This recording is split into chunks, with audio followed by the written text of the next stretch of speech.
What's going on, everybody? Happy Friday. A little TGIF coming at you. DK Show up on the air on your radio dials. 105.1 FM, 790 AM. Also available online. Stream it up at sportstalk1051.com. You got your Google and Alexa home devices. Download the app. Take it on the go wherever you're at. And video streams also up and rolling. Facebook, YouTube, X, Instagram, and Twitch. But a happy Friday, everybody. Appreciate you making us a part of your start this morning if you are already up and at it. So, what do we got on our good old game plan for us this morning? Coming up starting next hour, we'll catch up with our good buddy, Mr. Berg, Brandon Berg. Chip O'Hara will be joining us. We'll do some local sports roundup with him, and we'll talk some Brewers baseball with him too, as we're getting set for the first spring training game already coming up next Saturday. But spring training and just getting underway, and pitchers and catchers and all that fun stuff. So we'll talk some Brewers baseball with B throughout this morning before Brandon hops on. We'll catch up with our doc, Dr. Austin Crow. Chippewa Valley Orthopedics and Sports Medicine will be joining us about an hour from now. So we'll chat with him. We'll talk to him a little bit about D.L. Hall's injury and such. So we'll catch up with the good doc. We've got cream of the crop lined up for you too. And I want you guys to participate, okay? Hit me up with your picks for cream of the crop if you want to. You can text it to us. Texting line's always open. That Shoe Doctor's bullpen line, 715-830-1912. Or you can chime in on the various video streams that we got going on out there, or hit me up on the socials, Twitter/X at DANKASPER, Facebook.com/Kasper Sports, Instagram, Dan Kasper Sports over there too. Apparently the calendar and everything says it's some fake holiday today with Valentine's Day and such. So I thought, let's put a sports spin on this. For one, we're in the All-Star break, so we don't have a Bucks game. We do have college basketball, a big one coming up with the Badgers tomorrow, which we'll hit up too. Badgers taking on Purdue. So we got that going on, but, baseball is just getting started with spring training. Football's in the books. NBA's on a little bit of a break now for their All-Star game and such. Yes, NHL is also going on too. But I thought with this fake holiday coming in on a Friday and such, I'm kind of joking. I'm not a Valentine's Day guy. But let's put a sports spin on this thing, shall we? Let's have a little fun with this one. So... And I need your participation on this, okay? I need your participation. So just have fun with this, okay? Have a little fun with it. But few things.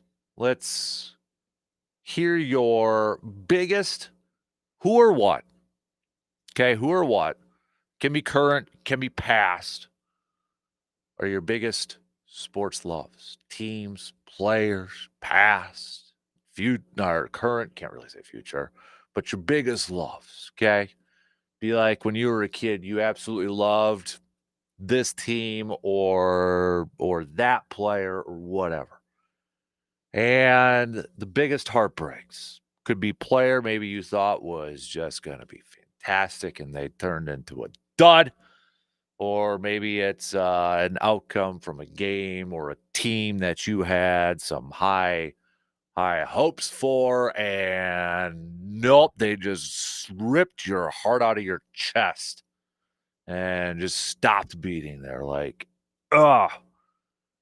And then we can put a little bit of a Packer spin on this, if you will.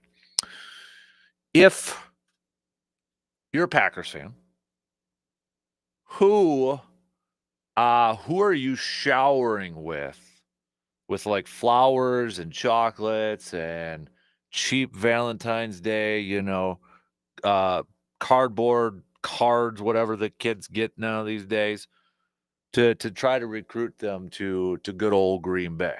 All right, you're busting out all of the stops, like dozen roses, a box of chocolates, maybe a big old teddy bear. You're trying to woo. Who's that player you're trying to woo over to Green Bay? Okay? You know what I mean? Like, let's have some fun with this thing. All right. Let's put a little sports spin on this thing this morning. Okay. And it could be, it doesn't necessarily have to be a free agent. It could be, like maybe somebody who's not a free agent, but kind of rumored to be involved in some trade rumors or such, something like that.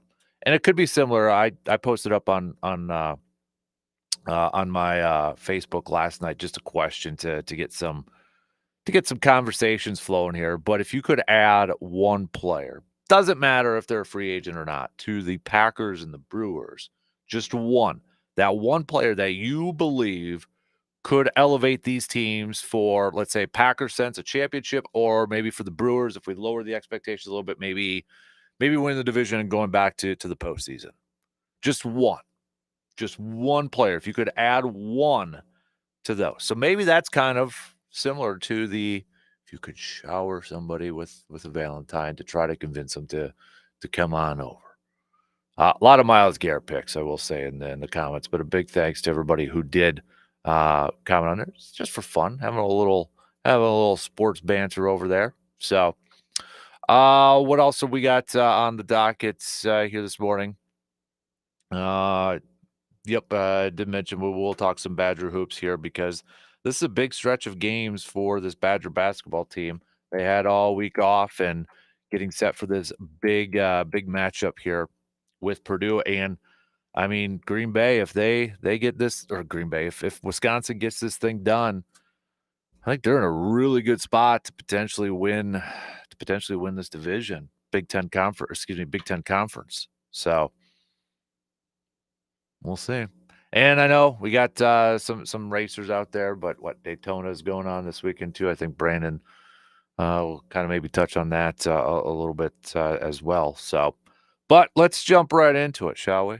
Let's get this thing going here this morning. Okay, let's have a little fun. Let's put a little sports spin on a little V-Day, a little Valentine's Day here this morning. So hit us up with your picks at 715-830-1912 on that Shoe Doctors bullpen line. Again, you can comment on the video streams if you'd like, or hit me up on the socials here this morning. So G-Man already chiming in. Good to hear from the Hall of Famer. Biggest love is the Brewers.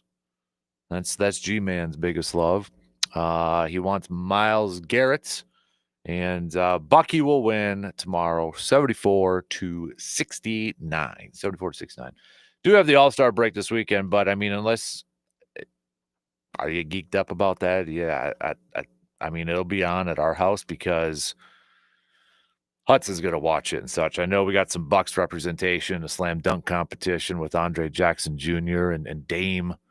Dame time, I believe, is still going to be in a 3-point competition to defend his title as well. Are you intrigued a little bit with the new format and such? The 14 round robin and that.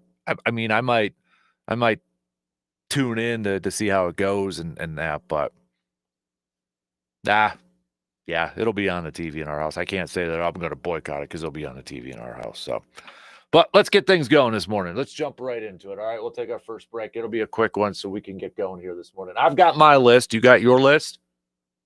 What's yours?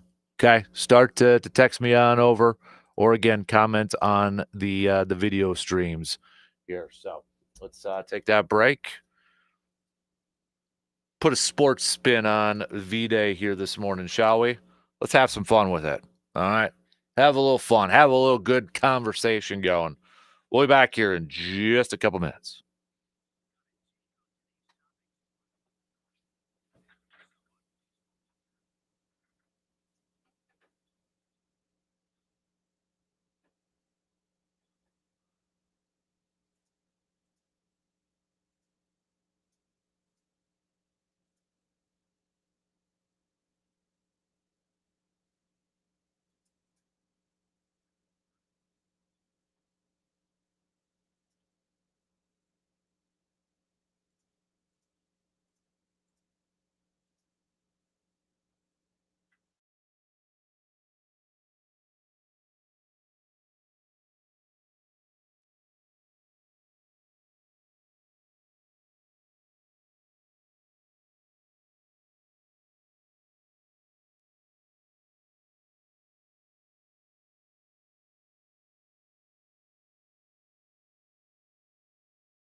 When pain slows you down, Chippewa Valley Orthopedics and Sports Medicine gets you moving again. From sports injuries to joint pain and everything in between, their expert team provides cutting-edge care to keep you active. Whether you need physical therapy, surgery, or a customized treatment plan, they're there to help you heal faster and stronger. Don't let pain hold you back anymore. Trust the specialists at Chippewa Valley Orthopedics and Sports Medicine to get you back in the game. All right, it's kind of, a little bit of a slow time in the sports world, right? So you got the NBA All-Star break officially underway, so no games there. College basketball is going right now. Badgers back at it after having a week or so, a few days off here in a row. Big game coming up tomorrow against Purdue. Spring training just getting underway, and of course the NFL season's in the book. So a little bit of a quiet time here, but the calendar tells us that it's one of those greeting card holidays. I hear this today and such, whether you choose to celebrate it or not. But we're putting our own sports spin on this thing. All right, we're going to put our own sports spin on this Valentine's Day here. And the questions that I'm throwing out to all of you that I want some input on or answers from is who or what are your biggest sports loves? Now they can be teams, could be just a team in general, could be a certain team from a certain year. Players could always be a player from the past, maybe when you were younger, could still be current right now, however you choose it. And your biggest heartbreaks, who broke your heart? Could be a team, could be a player, could be maybe a coach or a general manager, whatever. How it as long as it's a sports thing, sports related. But was there a team or a player that just ripped your heart out of your chest and broke it into a million pieces? And then on the flip side here, because I mean this is probably the only team that we could say this for, but if there was somebody out there, now they could be a free agent or maybe somebody who said that they want out and they want to be a new team, who would you shower with flowers and candy and Valentine's Day cards? If you're a Packers fan, who would you shower? What player would you shower with all those gifts to try to get them to come to Green Bay? Who would be your Valentine? Okay. My picks. I've got a few here. All right. I got a few here. I'm going to start off with some of the biggest heartbreaks. Okay. We'll start off with some of the teams. And now I'm just going to do this in general. Just this one is in general. I don't need to say all the years. Let's just say all the NFC Championship losses in the Aaron Rodgers era, Packers era. Heck, even I'll throw. I remember watching this one as a kid. The Cowboys and Packers one before the Packers finally got over the Cowboys or got to the Super Bowl the following year. But I remember that one. So I'd say the NFC Championship losses, but they're definitely more present or more fresh with all those ones.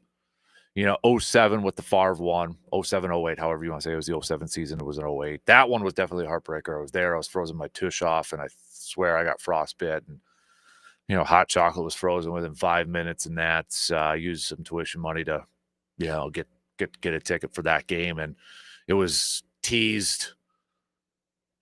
I got teased a lot in that game. How many times Lawrence Tynes, the Giants kicker, missed a field goal, and sitting next to some fans in New York, and they called it every time he was going to miss the field goal. And then you're thinking again, and then an interception, and then the game-winning field goal. So, yep, that one on there too. You could throw in not even an NFC Championship game, but I was at the 11-12 season when they were 15-1, and they played the Giants in divisional round. I already had an NFC Championship game ticket, so I'm like, oh yeah, we're going back.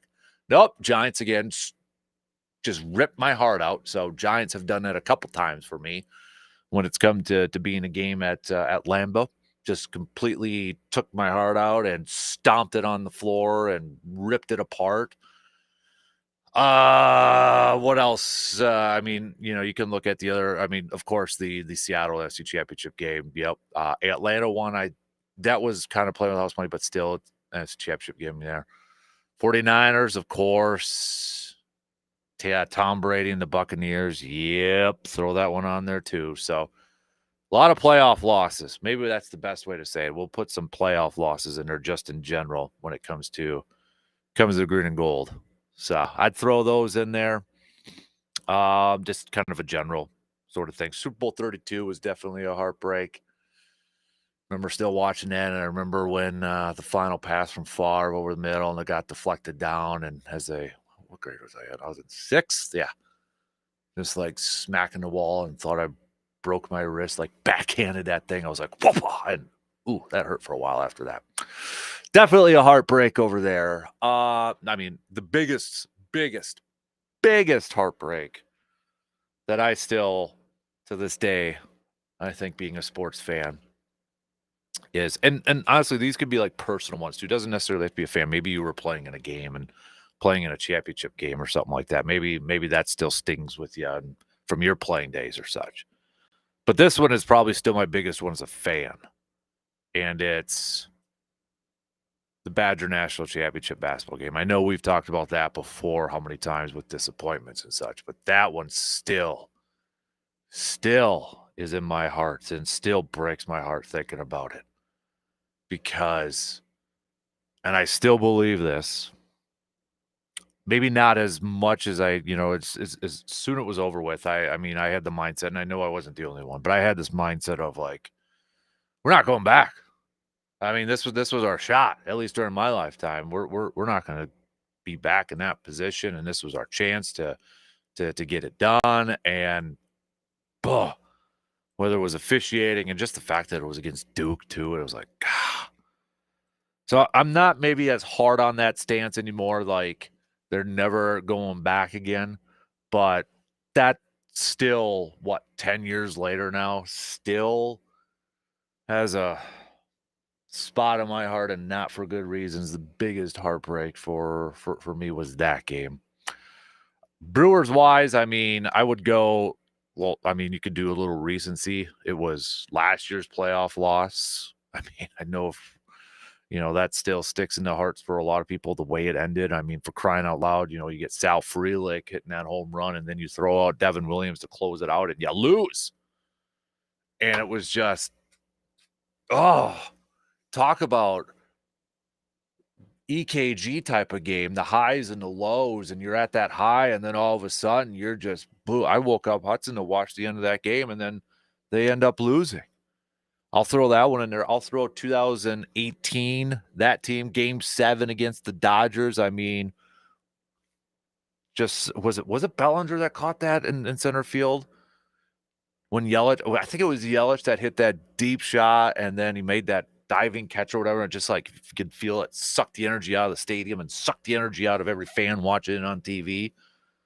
So that was a little bit of a heartbreak. You could throw in 2011. I'll throw in 2011, even though it didn't go 7, but I remember being at Game 5, and we're in the parking lot afterwards and found out the Cardinals had beat the Phillies. So we got home field advantage and thinking, all right, we're going to go to the World Series, already thinking about maybe getting tickets. And then, nope, Cardinals doing what they've done how many times and just ripped the heart out of all of us Brewers fans in that series too. So those were some of the heartbreaks. Biggest loves, though. Let's maybe turn this into a little bit of a positive. Biggest loves.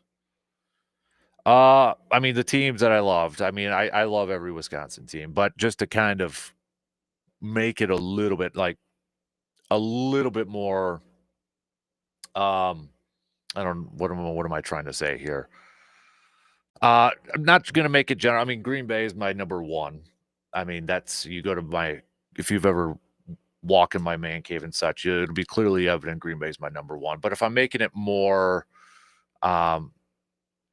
in depth or whatever, these are the specific teams that I loved the most when it came to Green Bay. I mean, the 96 Packers, Favre, White, Andre, Beebe, Keith Jackson, Mark Tremura, Sean Jones, George Kuntz, Brian Williams, Craig Newsome, Leroy Butler, Eugene Robinson, Mark Pryor, Chris Jackie, Craig Hentrick. I mean, that's one team that I can still, even though as a 10-year-old, I could probably name every single starter from that team. I just love that team. Brian Williams, the linebacker, was my first Packers autograph, and I still have it because that was at a time, I'm sure everybody, or maybe not everybody, but a lot of people remember what back in the day, like some Packers players would go around and play basketball against, in whether it was like the police or something in your communities like Medford, it was always, I think, the police officers and such. And they did it a couple times. And I went a couple times. And the first time I went, like in Medford never always got like the big stars and such. But I remember the first time I went, Brian Williams was the main one. And at halftime, you had to like pick a table to line up and get one autograph. And I was hoping I was going to be Brian because that was the one I knew, and got Brian Williams' autograph. I think Lamont Hollenquist was there too. So, but that team I absolutely love. Desmond, I mean, for crying out loud, Fritz Shermer, Mike Holmgren, Sherman Lewis, the list goes. Coaches, yeah, come on, 90 Super Bowl 31 team was right up there. I mean, obviously the other Super Bowl team, 2010 one.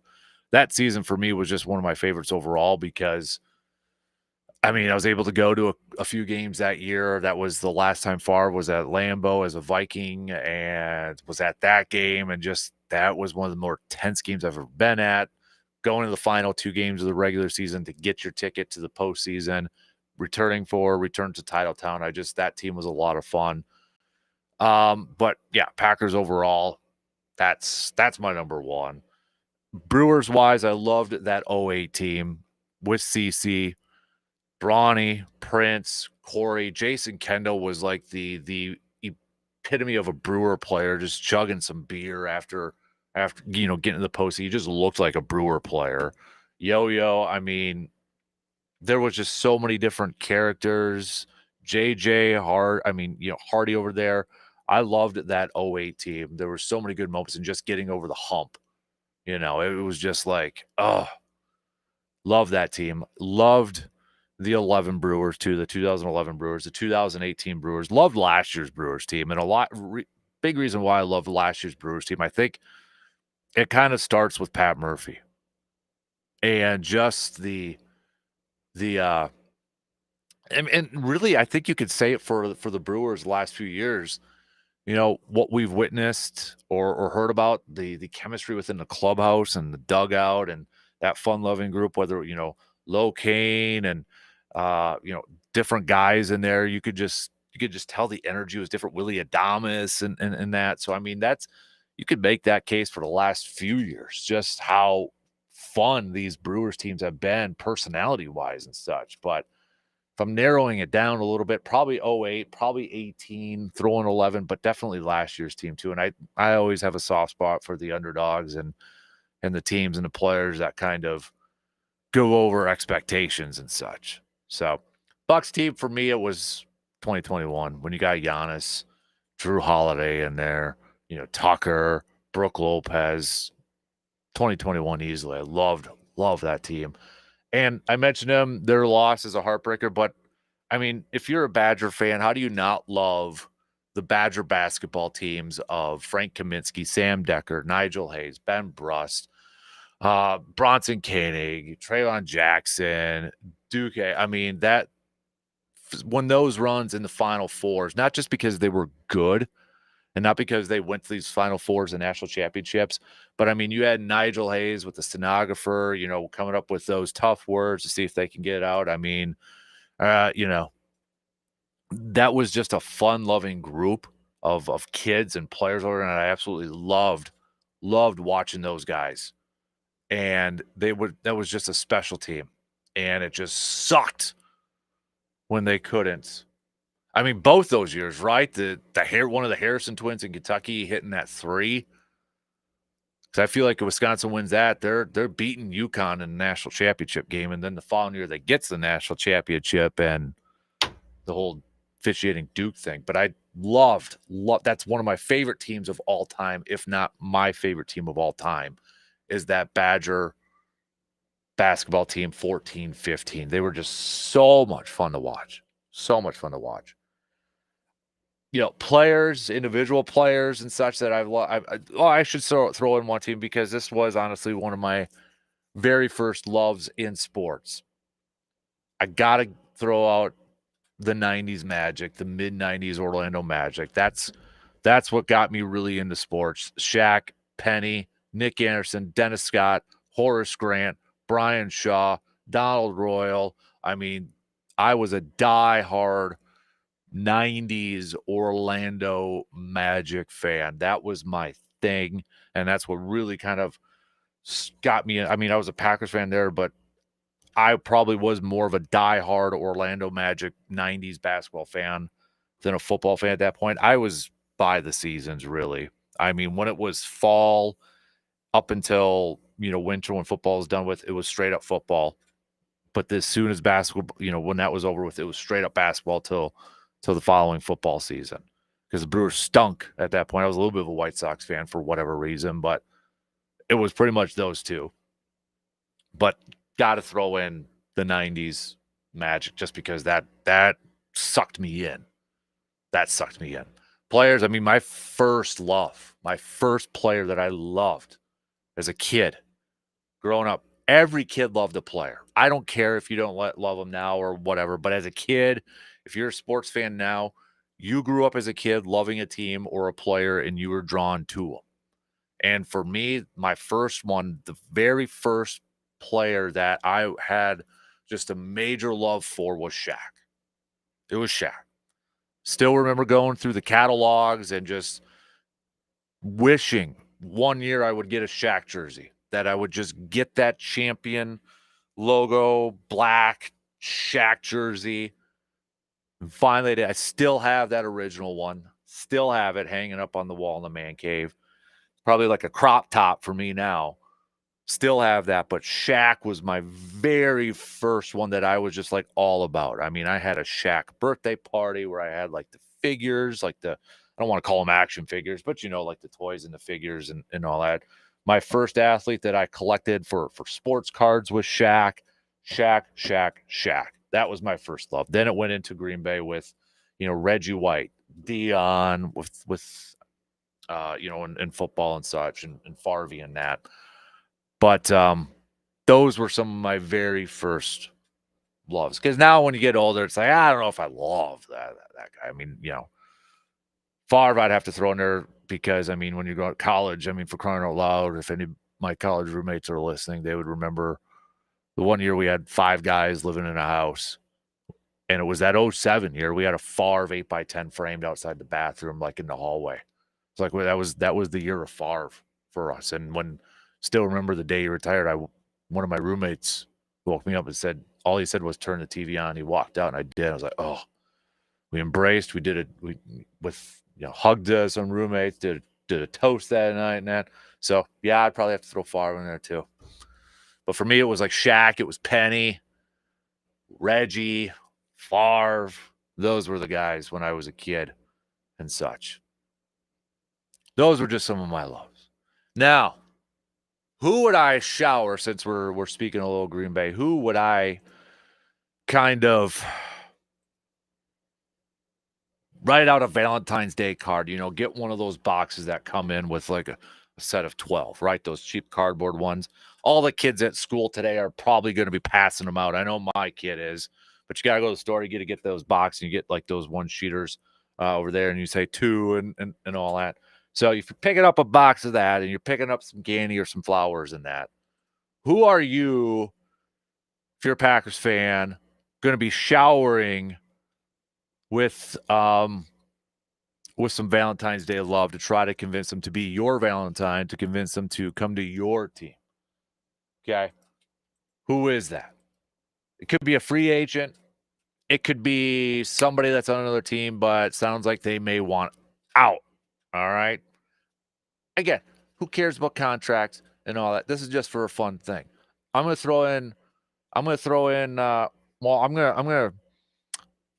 throw a bunch of flowers out there, and I'm going to go cast my net wide and see how many fish I can actually reel into this thing. So, Myles Garrett, of course, I'm throwing him in there. Why not Max Crosby? I'll throw those 2 in there. Of course. I mean, we know Green Bay's biggest thing is, all right, pass rush. Let's get a couple of those dudes. Let's get a couple of those dudes over here. Myles Garrett, Max Crosby. Heck yeah. Let's do it. So I'm definitely, I mean, those are big guys too. So you might have to do a couple boxes of chocolate, a couple, big oversized stuffed teddy bears and such. You're pulling out all the stops. You're sending some flowers every hour on the hour, trying to convince, hey, Green Bay's the place to go. Follow your heart. Come to Green Bay. Your heart is telling you to come to Green Bay. So those are the easy ones. Those are the easy ones. Heck, I might even look at maybe a little DJ Reed corner. If Jair's out, maybe you bring in another corner such. That might be a little bit lower level one. I'm still maybe looking at the wide receiver one, and I'll be like, hey, DK Metcalf. You know what I mean? Like, DK, what's your favorite flower? What's your favorite candy? We'll put together a little basket for you, a little Valentine's Day basket. Make everybody else jealous that we're throwing out a bunch of gifts for you. Come on over here, throw out a little bit to Devontae. Be like, Devontae, you want to come home and follow your heart back home, and maybe come a little bit cheaper though. Maybe take a little hometown discount. We'll throw in an extra, few chocolates over there. That's definitely somebody I would send some Valentine's days to. So, but those are like the four or five that came to my mind right away. Yeah. Dearest Miles, roses are red, violets are blue. Follow your hearts to the green and go. I suck at rhymes, but writing out cards like that. That's who I'm showering with. Come on, let's get some defensive linemen. Pump up that pass rush over there. All right, what about you? We got quite a few texts to get to here. Your biggest heartbreaks, your biggest loves. Go back to maybe when you were a kiddo, maybe when you were young. Who was that first team, that first athlete that you were just in love with, that you had the posters up, right? I saw this post. I think it was from Barstool Sports that said, kids these days will never know what it was like in the '90s to have like posters up of your favorite athletes and teams. And I'm like, well, Hudson's got 1, 2, 3, 4, 5, 6, 7, 8, 9 posters up. So I mean, he's got that. But yeah, I know what that poster was referring to. I mean, that was a thing. Like you'd go through Kmart or somewhere, and you go through the posters to see if there was a new, Packer or for me like an Orlando one. I had a Dion one. I had a Tiger Woods one. I gotta throw Tiger Woods in there probably as one of mine. But I had a Dion one. I had a Tiger Woods one. I had a Favre one, and I had a poster at that time. It was the 50th anniversary of the NBA, so they had the top 50 NBA players of all time. Now it's like 77 or something like that, but I had that one. Posters all over the place, for crying out loud. Then you get them in the magazines like Sports Illustrated for Kids or Slam magazine, and just the little ones, and you'd post them up that way too. So, but who is that athlete? Throw in Euchre, right? Everybody loves Euchre, for crying out loud. What do you got? We'll take a quick break, and we'll go through some of these coming up after these quick words.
There's always something going on at VFW Post 305 in Eau Claire, including some amazing daily specials. And today, well, it's a Friday fish fry because, of course, it's Friday. Wisconsin, got to have a Friday fish fry going on. Also, want to remind you, though, that tomorrow, Saturday, they've got their cribbage tournament going on. Okay, so if you want to head on over there and show off your cribbage skills, registration starts at 12. Play begins at 12:30. Cost is $10 per person or $20 per team. Food will be provided. Format: 10 game total point system. Each team will play 10 games against different opponents. Each win is 126 points. Losing team gets the points they scored in the game, and the payouts will be based on how many teams are entered. And also put this on the calendar too, when it comes to VFW Post 305. It's the first indoor fishing contest, Saturday, March 8th, 1 to 4 p.m.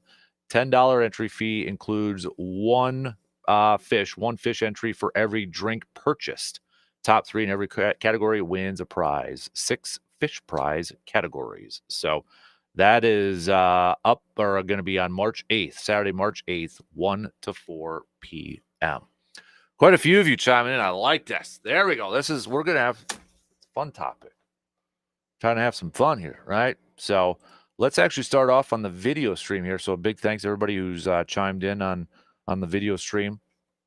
Brian says, biggest heartbreaks, 4th and 26. We're up 16 with 4 minutes to play. Those will live forever in Packers fans' minds. Showering with chocolate, Devontae Adams, and would free up Reed, Wicks, Dobbs, Watson, also Myles Garrett. We are one pass rusher away from wreaking havoc on opponents' quarterbacks. Wayne says, nice hat. Well, thank you. Troyber says, Griffey Jr., MJ, Marshall, Falk are a few posters I had. What's your guess for contracts for DK and Adams? Well, DK has still got a year left, but if he does get traded, it's probably going to have to be like a new contract for DK, an extension and such. So I was looking it up a little bit during the break, what Spot Track has for like market value for T. Higgins, and just kind of similar to that, maybe a little bit higher, but they got like T. Higgins as a market value of $25.4 million average annual salary. You got Brandon Ayuk. Last year signed that contract. He's got an average salary of 30. Justin Jefferson's like 35. Amon St. Brown's 30. So, I mean, if you're kind of looking at that, maybe round it up to about 30, 28, 30 million for DK, somewhere around there. Devontae, I would think is going to be a little. I did see some people out there on the socials, like NFL people, saying that he might be able to get 20 million per year. And we know that's going to be on a shorter contract and like a 4 or 5 year deal sort of thing. So, some other tech. Brandon's mom a little bit earlier. Brandon's mom here, morning all. Great to hear from G-Man. My favorite is, of course, the Brewers. My favorite player was and still is Rockin' Robin. My disappointment, Bucks trading Drew Holiday. Haven't watched a Bucks game. Haven't watched the Bucks much since. Have a great day, all. And Packers get Myles Garrett. Seems like Myles Garrett is the biggest crush. And would that be fair to say for Packers fans? Your biggest crush right now is Myles Garrett. Brandon's mom also saying Brewers sadness last year than the year before. Burns blew 3-run lead. Corbin Burns blowing a 3-run lead. Jeremy says one of my biggest heartbreaks when the Bucks lost to the Raptors with Ray Allen, Big Dog, and Sam Cassell was falling in love with the Bucks and stupid Vince Carter. Remember that game? Wasn't that? Correct me. Somebody maybe look this up. But wasn't Vince Carter? Didn't he go to North Carolina to get his degree and then he came back to play? Was that like the same series? I'd have to double. For some reason, I remember that. One of my favorite players ever would be Tim Duncan. Just did everything great. Mr. Fundamental, right? The big fundamental, Tim Duncan. I would shower Max Crosby and T. Higgins with love. We've got Jeff with a few of them in here. Micah Parsons would be the biggest love. T. Higgins to Green Bay would be awesome. It says sports in 26. Maybe that's supposed to be 4th and 26. Loss to the San Francisco 49ers will be my biggest heartbreak. Favorite team is the Packers at home at Lambeau. 1980 U.S. Dream Team would be my all-time favorite team. Okay. Dave says best Packers victory was watching Chris Jackie game-winning field goal against the 49ers while standing in the end zone. Okay. So best game there. All right. What about some of your favorite teams though? Your favorite teams, or your not favorite, maybe not the teams that you loved. Okay. Season of love, the teams that you loved, players that you loved. Anything? Come on, I know you got more. Don't be shy. Chime in. Express your love with enthusiasm on this day. We'll get B's picks coming up a little bit later on. Coming up next hour, we'll catch up with Dr. Austin Crow, Chippewa Valley Orthopedics and Sports Medicine. I'll talk to him about DL Hall's injury, Brewers pitcher sideline for several weeks, they're saying. We'll get Dr. Crow's thoughts on that and plus some other stuff out there injury-wise. Then Brandon will be joining us. We got some local sports roundup. We got, this weekend we'll find out seedings for girls basketball. We inch closer to the state tournament there. I know we got, hockey, playoff hockey that's going to be starting up here too. So lots to catch up on the local sports scene. Blue Gold wise, I know they're playing Point tomorrow. Men are going to be on the road. Women will be at home for the final time in the regular season. So if you're wanting to check that out, go on over there. Stout's going to be going up against Platteville. The Stout men's team is going to be at home going up against top 3 Platteville. And, of course, the Badger basketball team is going to be in action tomorrow noon with a big game going up against Purdue. So got that. Also, cream of the crop. Need you all to play along. If you want to send us your cream of the crops, you can do so. Just text those on over, or again, comment on the video streams, or hit us up, or hit me up on the socials out there. Okay, so go ahead and do that. A couple more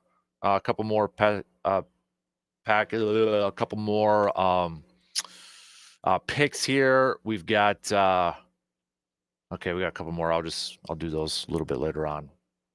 What's that look for, Morgs? What are you looking at? No, there's a sports mashup in the studio. I walked in and you have a basketball net shaped bucket with baseballs inside. Yeah. We need a couple of hockey pucks and a football in there. Top that thing off. Mm-hmm. Yeah. I'm kind of start to pack some things up. Yeah? Well, I've found out people are just dropping crap off in here that I have no idea where it came from. Oh my gosh. Okay, so the newsroom is a dumping ground for stuff too. What is with that? I don't know. Like, there's some photos here. I have no idea where they came from. And I'm like, okay, since we're going to be moving probably in the next 2 months, I'm packing some stuff up and start getting it out of here. Get those boxes ready. But I don't know where it's like, okay, I get it.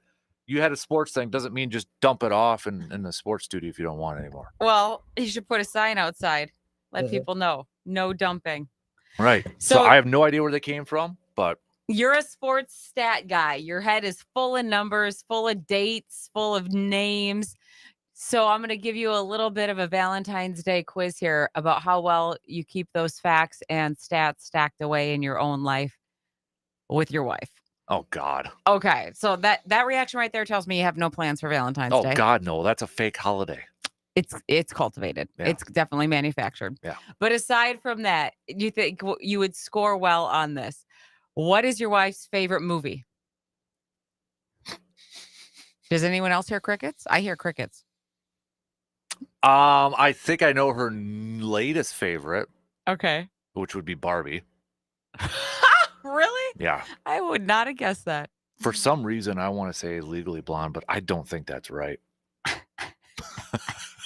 No, I'm going to ask quick here. All right, you get the correct answer for us. What about favorite food? If you were going to cook up a Valentine's Day feast, what would you cook her as her favorite food? Ribeye.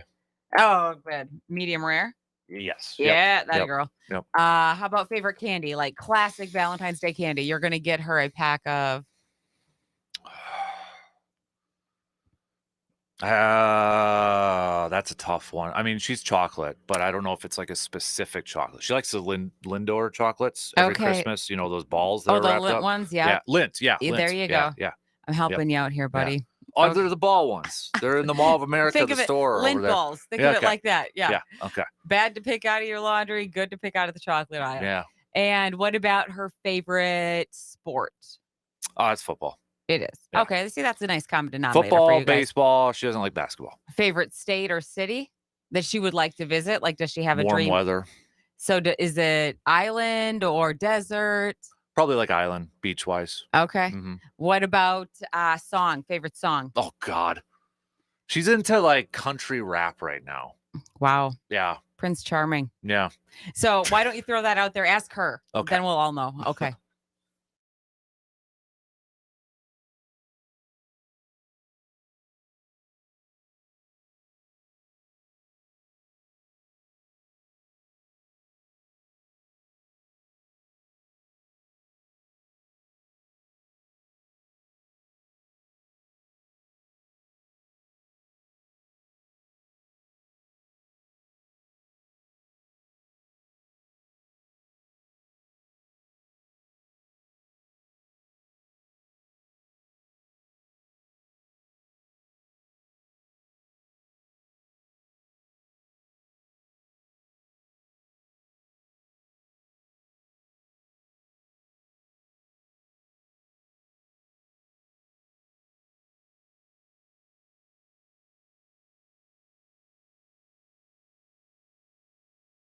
I'm Tammy Trujillo. In headlines that move us to our state, the Wisconsin Attorney General's office is urging the state Supreme Court to deny an appeal review from Stephen Avery. If you watch the Netflix series, then you likely remember the case of Stephen Avery. Yeah? AG officials filed a legal brief yesterday making the recommendation as attorneys for Avery request a new trial. The Attorney General argues that there is no issue within the law related to the case that the Supreme Court needs to address. Avery is serving a life sentence in connection with the 2005 murder of freelance photographer Teresa Halbach.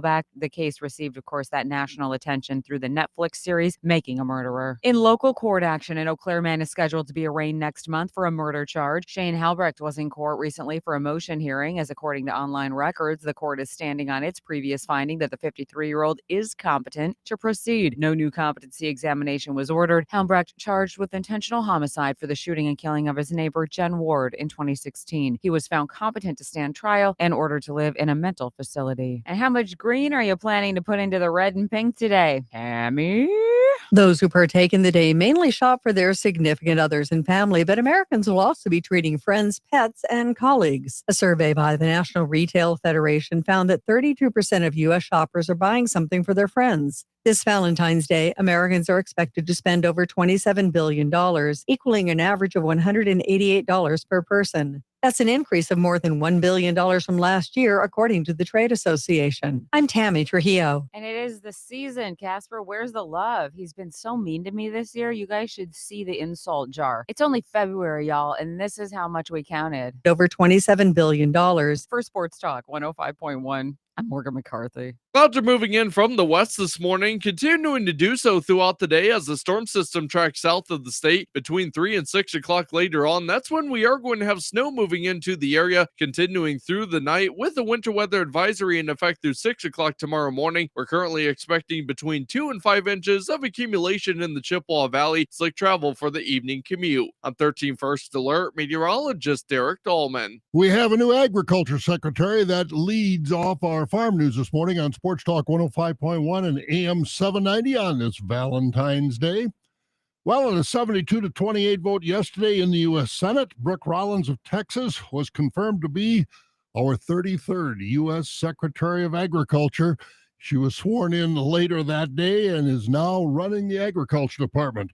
Rollins is a conservative attorney who has been president and CEO and the founder of the First Policy Institute, a conservative think tank. Rollins, also a past FFA state officer in Texas, active in 4-H. Her kids show cattle. Their home is in Fort Worth. President Trump's call for dismantling the U.S. Agency for International Development, as well as his decision to halt federal conservation program funding and putting a hold on USDA contracts, is causing concern in farm country. Many businesses around the country developing rural energy products with the help of federal dollars are being forced to lay off workers and shut down those projects. Also, many land-grant universities that have developed innovation labs for agricultural research might have to shut down those as well. 19 land-grant universities in 17 states have those labs, which are in danger of being forced to shut down this spring if the money does not get reestablished. Also, any probationary federal employees are being let go, and that includes out in the country, not just in Washington. If we have probationary offices in places like Farm Service Agency offices, and they're still on probation, they are being terminated. 2024 was a good year for U.S. ethanol exports as they set new records. Last year, we exported 1.9 billion gallons of ethanol worth $4.3 billion. The breakdown shows export volume was up 36% from 2023, with the value of those exports up 13%. Those numbers mean U.S. ethanol exports had a positive balance of trade of just under $4 billion. Canada, which buys a lot of the ethanol made around here, like at Ace Ethanol and Stanley, they're our best customer, buying 35% of our ethanol exports last year, also buying more of our ethanol than they ever had done before. The United Kingdom, the European Union, India, Colombia, and Mexico. Let's look at some of our farm news this morning on Valentine's Day. On Sports Talk 105.1 and AM 790, I'm Bob Bosold. Happy Valentine's Day to you. An evening with legendary comedian Jeff Foxworthy. But they have a rule in my neighborhood. If you walk your dog and your dog does his business in somebody else's yard, you need to get a little plastic bag, pick it up, and dispose of it. So you drive through my neighborhood and there's all these attractive women walking around with poo-poo purses. Jeff Foxworthy Live. Saturday, March 22nd, 7 p.m. The Sonnentag. On sale now at the Sonnentag box office or thesonnentag.com. Rapid Radios are instant push-to-talk walkie-talkies offering national LTE coverage. For a limited time, go to rapidradios.com now for 60% off and free UPS shipping. Add code RADIO and get an extra 5% off.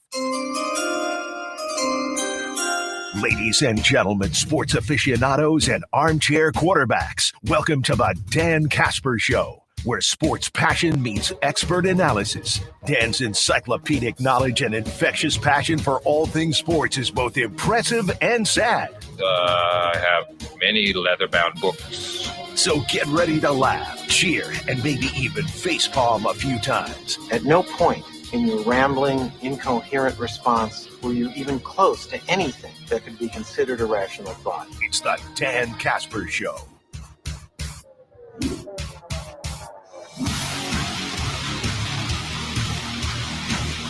Second hour kicking off right now. Happy Friday, everybody. Coming to you from the TDS Sports Talk studios this morning. We got some local sports roundup with Brandon Berg coming up in a little bit. We'll talk some Brewers baseball as well. Cream of the crop coming up in about an hour. You can make your selections by hitting us up with a text or commenting on the video stream. We begin this hour, though, catching up with our doc.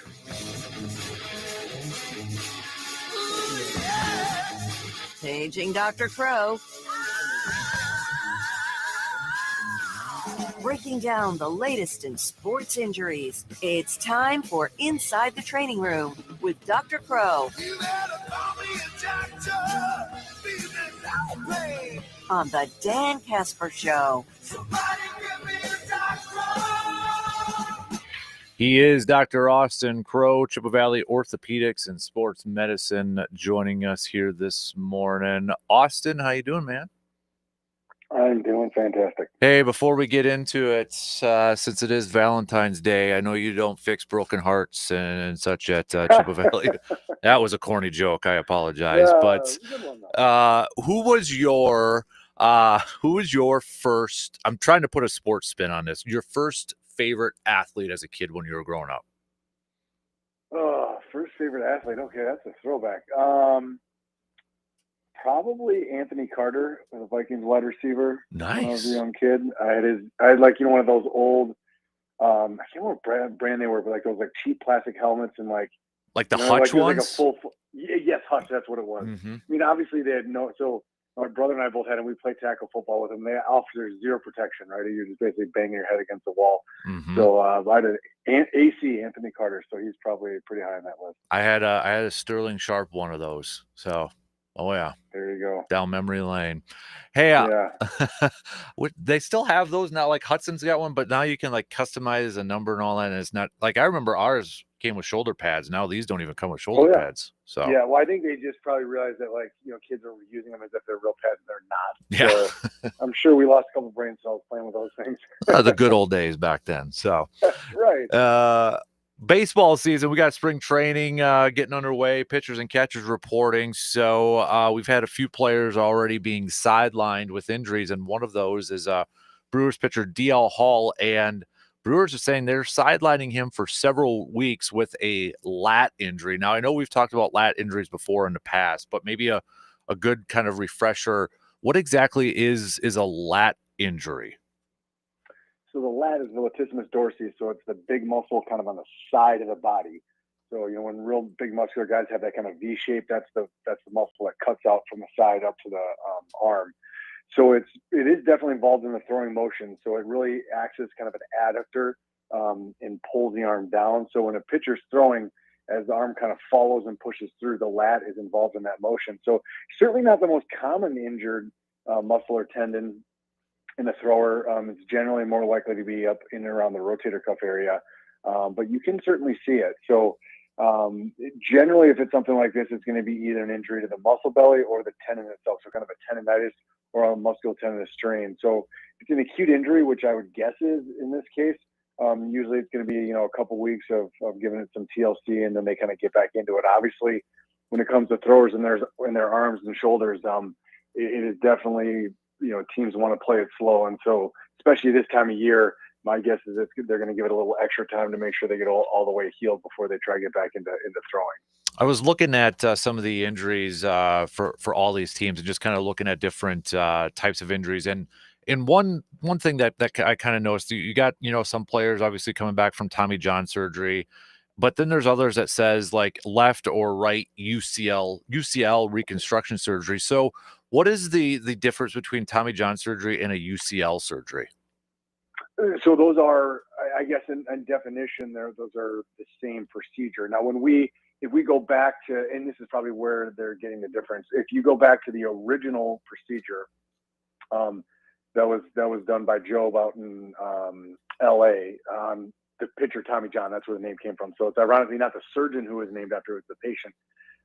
So that was a reconstruction of the UCL. Now, we've touched on it. There's been a little bit more of a kind of a popularized procedure where we repair the UCL. So if you're actually talking about UCL repair versus a reconstruction would be Tommy John repair. Now, sometimes those are used interchangeably, so people will say UCL repair, but if you're really getting down into the specifics, that's where we're actually doing that little suture and a couple anchors to kind of brace the ligament and then allow it to heal in, as opposed to going in there and removing what's there and then taking, usually it's either going to be one of the hamstring grafts or a tendon from your forearm, and then weaving a new graft in its place. So in the strictest of terms, that's a UCL reconstruction, which is a Tommy John procedure, versus a UCL repair, where you're trying to keep the ligament where it's not fully torn. You're trying to basically stabilize it and allow it to heal in. That's where you put anchors and sutures. So that would make sense. Like I was looking at one pitcher, says Tyler Wells, he had right UCL repair surgery, and on a note it said he didn't need Tommy John surgery. So that kind of what you just explained there, the difference. Yeah, exactly. So if you're discussing reconstruction, now the problem is when you get into the lay terms, sometimes those are used interchangeably. So it's important to kind of distinguish which one was actually done. And in fact, to take it one step further, there are some people that are now popularizing doing them simultaneously. So doing the reconstruction and then augmenting it with the repair on top of that. So you get kind of both of them. You try put the anchor to support it and you reconstruct it. So that's what we call throwing the kitchen sink at it. Yeah, no kidding. Brandon Woodruff, I know we've talked about him with that shoulder injury quite a bit. He came out in the media just a couple days ago, says he wanted to kind of fix the narrative out there. Some people wondering if he had suffered a setback, because I think it was Pat Murphy a couple weeks ago said that he's not going to be ready for spring training and probably not for the season. But today he's facing batters for the first time since he suffered that injury. So when we got a pitcher going out there, Austin, he's facing batters for the first time, about 20 pitches, they said. What's going to be the biggest thing that maybe doctors or trainers are going to be looking for Brandon Woodruff after he goes through that BP session? Well, I mean, there's going to be, during it, you're going to look at mechanics and see how the actual throw is coming across. So making sure that he's using good form and kind of what his throw form is supposed to be. Because everyone's got their own little style. So you want to make sure that looks good. then you want to make sure that afterwards there's no like lingering symptoms. So as you get back, is it sore, and specifically in his case where their surgery was done, to make sure that it is indeed, behaving itself. And what they'll do is, that's really, when you look at recovery from any shoulder elbow surgery in pitchers, they have very, very strict return to pitching protocols. And so that's why they're saying, and they'll announce it. They'll say, well, he's going to do 20 pitches. And then the next time it'll be 25 or 30 or whatever. And they slowly, so even if the pitcher goes out there, like, I feel great, I want to throw 50. It's like, nope, we're sticking to our guns. And you slowly build it back up, because what you do is that at some point there's going to be a speed bump. So there's going to be something that gets irritated. You want to make sure it only gets a little bit irritated as opposed to really significant setbacks. And so that's really the goal, is to avoid those big setbacks in the recovery phase. So they go in these very slow incremental returns. And so they're going to look at, mechanics during and kind of any issues that arise afterwards. And as long as it feels good, you stick to the protocol. Now, if it's a big setback, then sometimes you have to deviate from the protocol, and that's where guys will, go backwards on the protocol, or kind of stay at that level for a while until it feels better. And that's just going to be kind of determined by how he feels. Giannis has a calf strain again.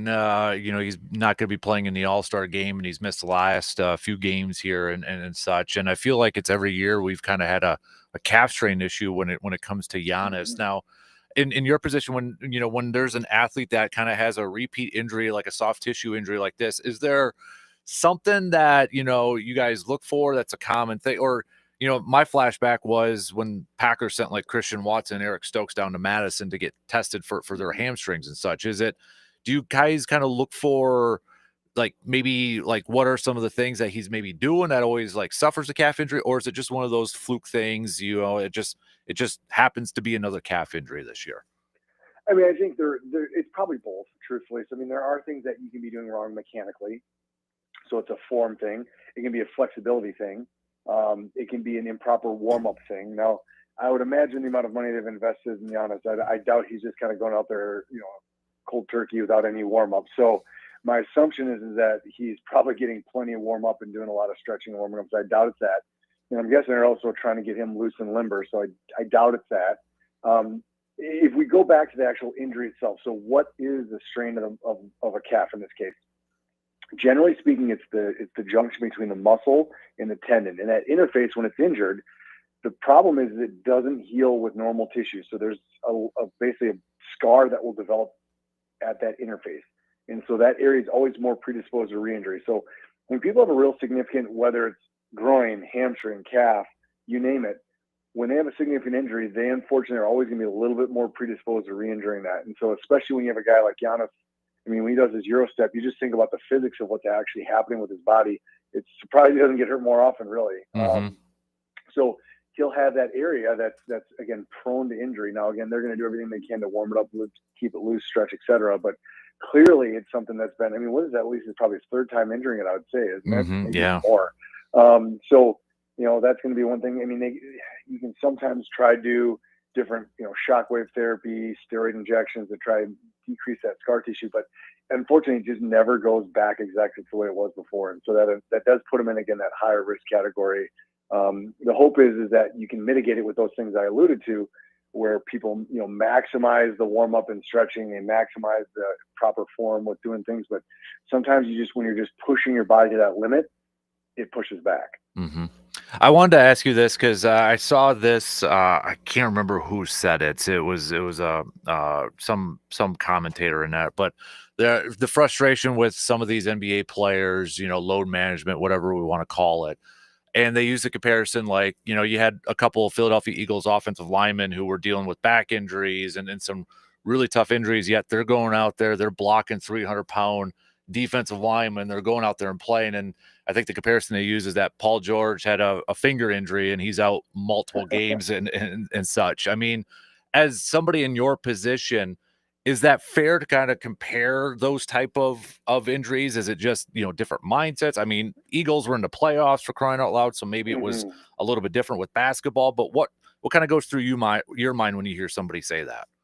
Yeah, there is, without a doubt, just differences in the approach between sports. So, you'll see that. But I will say this. If you look at the context of when it's in the season, I can promise you, if you'd had that injury, Paul George, and they were in the NBA Finals, he's playing, right? Mhm. So there's the load management during the season, and the whole purpose of load management is to allow them to be ready when they're needed most, which is going to be playoffs, right? So when you see that in the NFL, there are guys who will sit earlier in the season, and not necessarily an injury that they would sit if they were in the playoffs or certainly the Super Bowl. So there's that part of it. And the other thing too is you look at the sport. I mean, NFL, there's, well, I guess now 17 games in this season. Each one of them is much more important than an individual basketball game. So it's much more. I mean, if they started doing load management in the NFL, I mean, people would riot. It just, it just wouldn't work. So each game is just so much more important. So I think there's a lot of things that go into it. But and then to take one step further, the sport themselves. So I mean, basketball is, if you really want to look at it, has a lot more finesse than football. I mean, football is guys banging into each other as fast as they can, as hard as they can. Not that doesn't happen to a certain extent in the basketball court, but there's more finesse involved. And so when you have an injury that's like a quote, just a finger, I mean, if that affects their ability to dribble and shoot, that affects their ability to play effectively. So they may not be able to play through things where an NFL player can tape it up. And it's like, look, in the O-line, they don't necessarily need that finesse or fine motor. It's more of like, all right, we're going to bash on each other here. So it is apples to oranges for sure. So I don't know if you necessarily can say, look, this guy's tougher than that guy. On a side note, though, if you look at the level of flopping occurring in the NBA, Mm-hmm. that's always been something that I think is getting worse and worse. So that being said, I mean, there was clearly some video evidence of Mahomes doing it too in the playoffs and leading up to that. I think that obviously irritated people. So there is kind of the quote culture of the sport. I think it's just not as tolerated in some sports as others, but it is apples to oranges. So I'd say it is an unfair comparison just because there's a lot of differences. Mm-hmm. He's Dr. Austin Crow, Chippewa Valley Orthopedics and Sports Medicine. Inside the Training Room reminder, you can check out, we've got Inside the Training Room podcast. It's up every Friday afternoon if you miss any of these conversations. So you can get that wherever you get your podcasts or at sportstalk1051.com. Dude, appreciate the time as always, buddy. Have yourself a fantastic weekend, and we'll catch up with you again soon, okay? Absolutely. Stay warm out there, everybody. Yeah, you too, man. And be careful on the roads, too, it sounds like, coming up later on. Yeah, so a little slippery. Yeah. Take care. Yeah, you too. Dr. Austin Crow, Chippewa Valley Orthopedics and Sports Medicine. Let's take a quick break, and we'll bring in Mr. Brandon Berg. He's coming up after these few words.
Looking for fresh, affordable, and convenient? You'll find it all at Hy-Vee in Eau Claire. From fresh produce to top quality meats and everything in between, they make shopping easy. Need a quick dinner solution? Check out their delicious grab-and-go meals.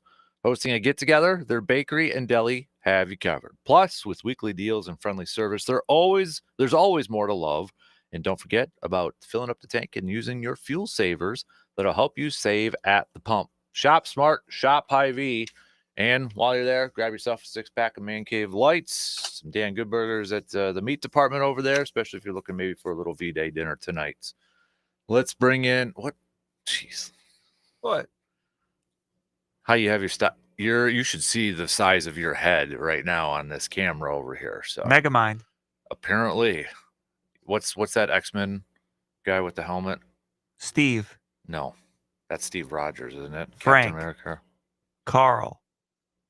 I'm not a sci-fi guy. So Neither am I. That's why I'm just saying names. Oh no, but now you position the mic so you can there. Okay, you can kind of see it there a little bit. So are you saying that putting my hat over the headphones is a questionable decision? Bold choice. Bold choice. Very bold choice. Is it that cold? You got to double up on the ear coverage. Yeah, it's not warm. All right, I get it. So let's do some local sports roundup brought to you by Carpet City Flooring Center. And I'll start off with hockey because we got some seedings out, right? For hockey and such. And that starts next week? Yes. Next Tuesday starts the boys and girls hockey postseason. So playoff pairings kind of trickled out last weekend. Mm-hmm. Obviously around here in Division I for boys hockey, you've got Hudson and Memorial as 4 and 5 seeds. New Richmond a 3 seed. They bump up to Division I this year.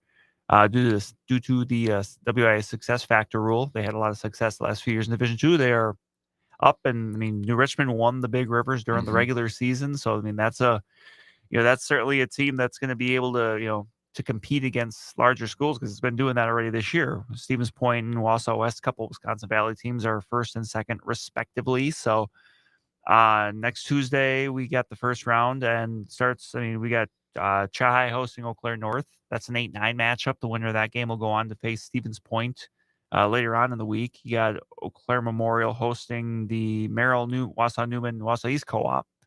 And that's going to be obviously at Hops. You got Hudson taking on Marshfield.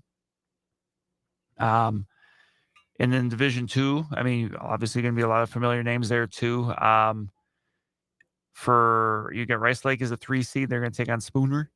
The 4-5 matchup in there is I always forget. I'm just going to say the names because it's easier than trying to remember the proper acronym for it. Frederick, Grantsburg, Luck, Siren, Webster. Justice went through this on Monday. Yeah, it's like WSFLG. Yeah. But otherwise, in a separate section, you've got hold on 1 second. I just want to make sure I got this right.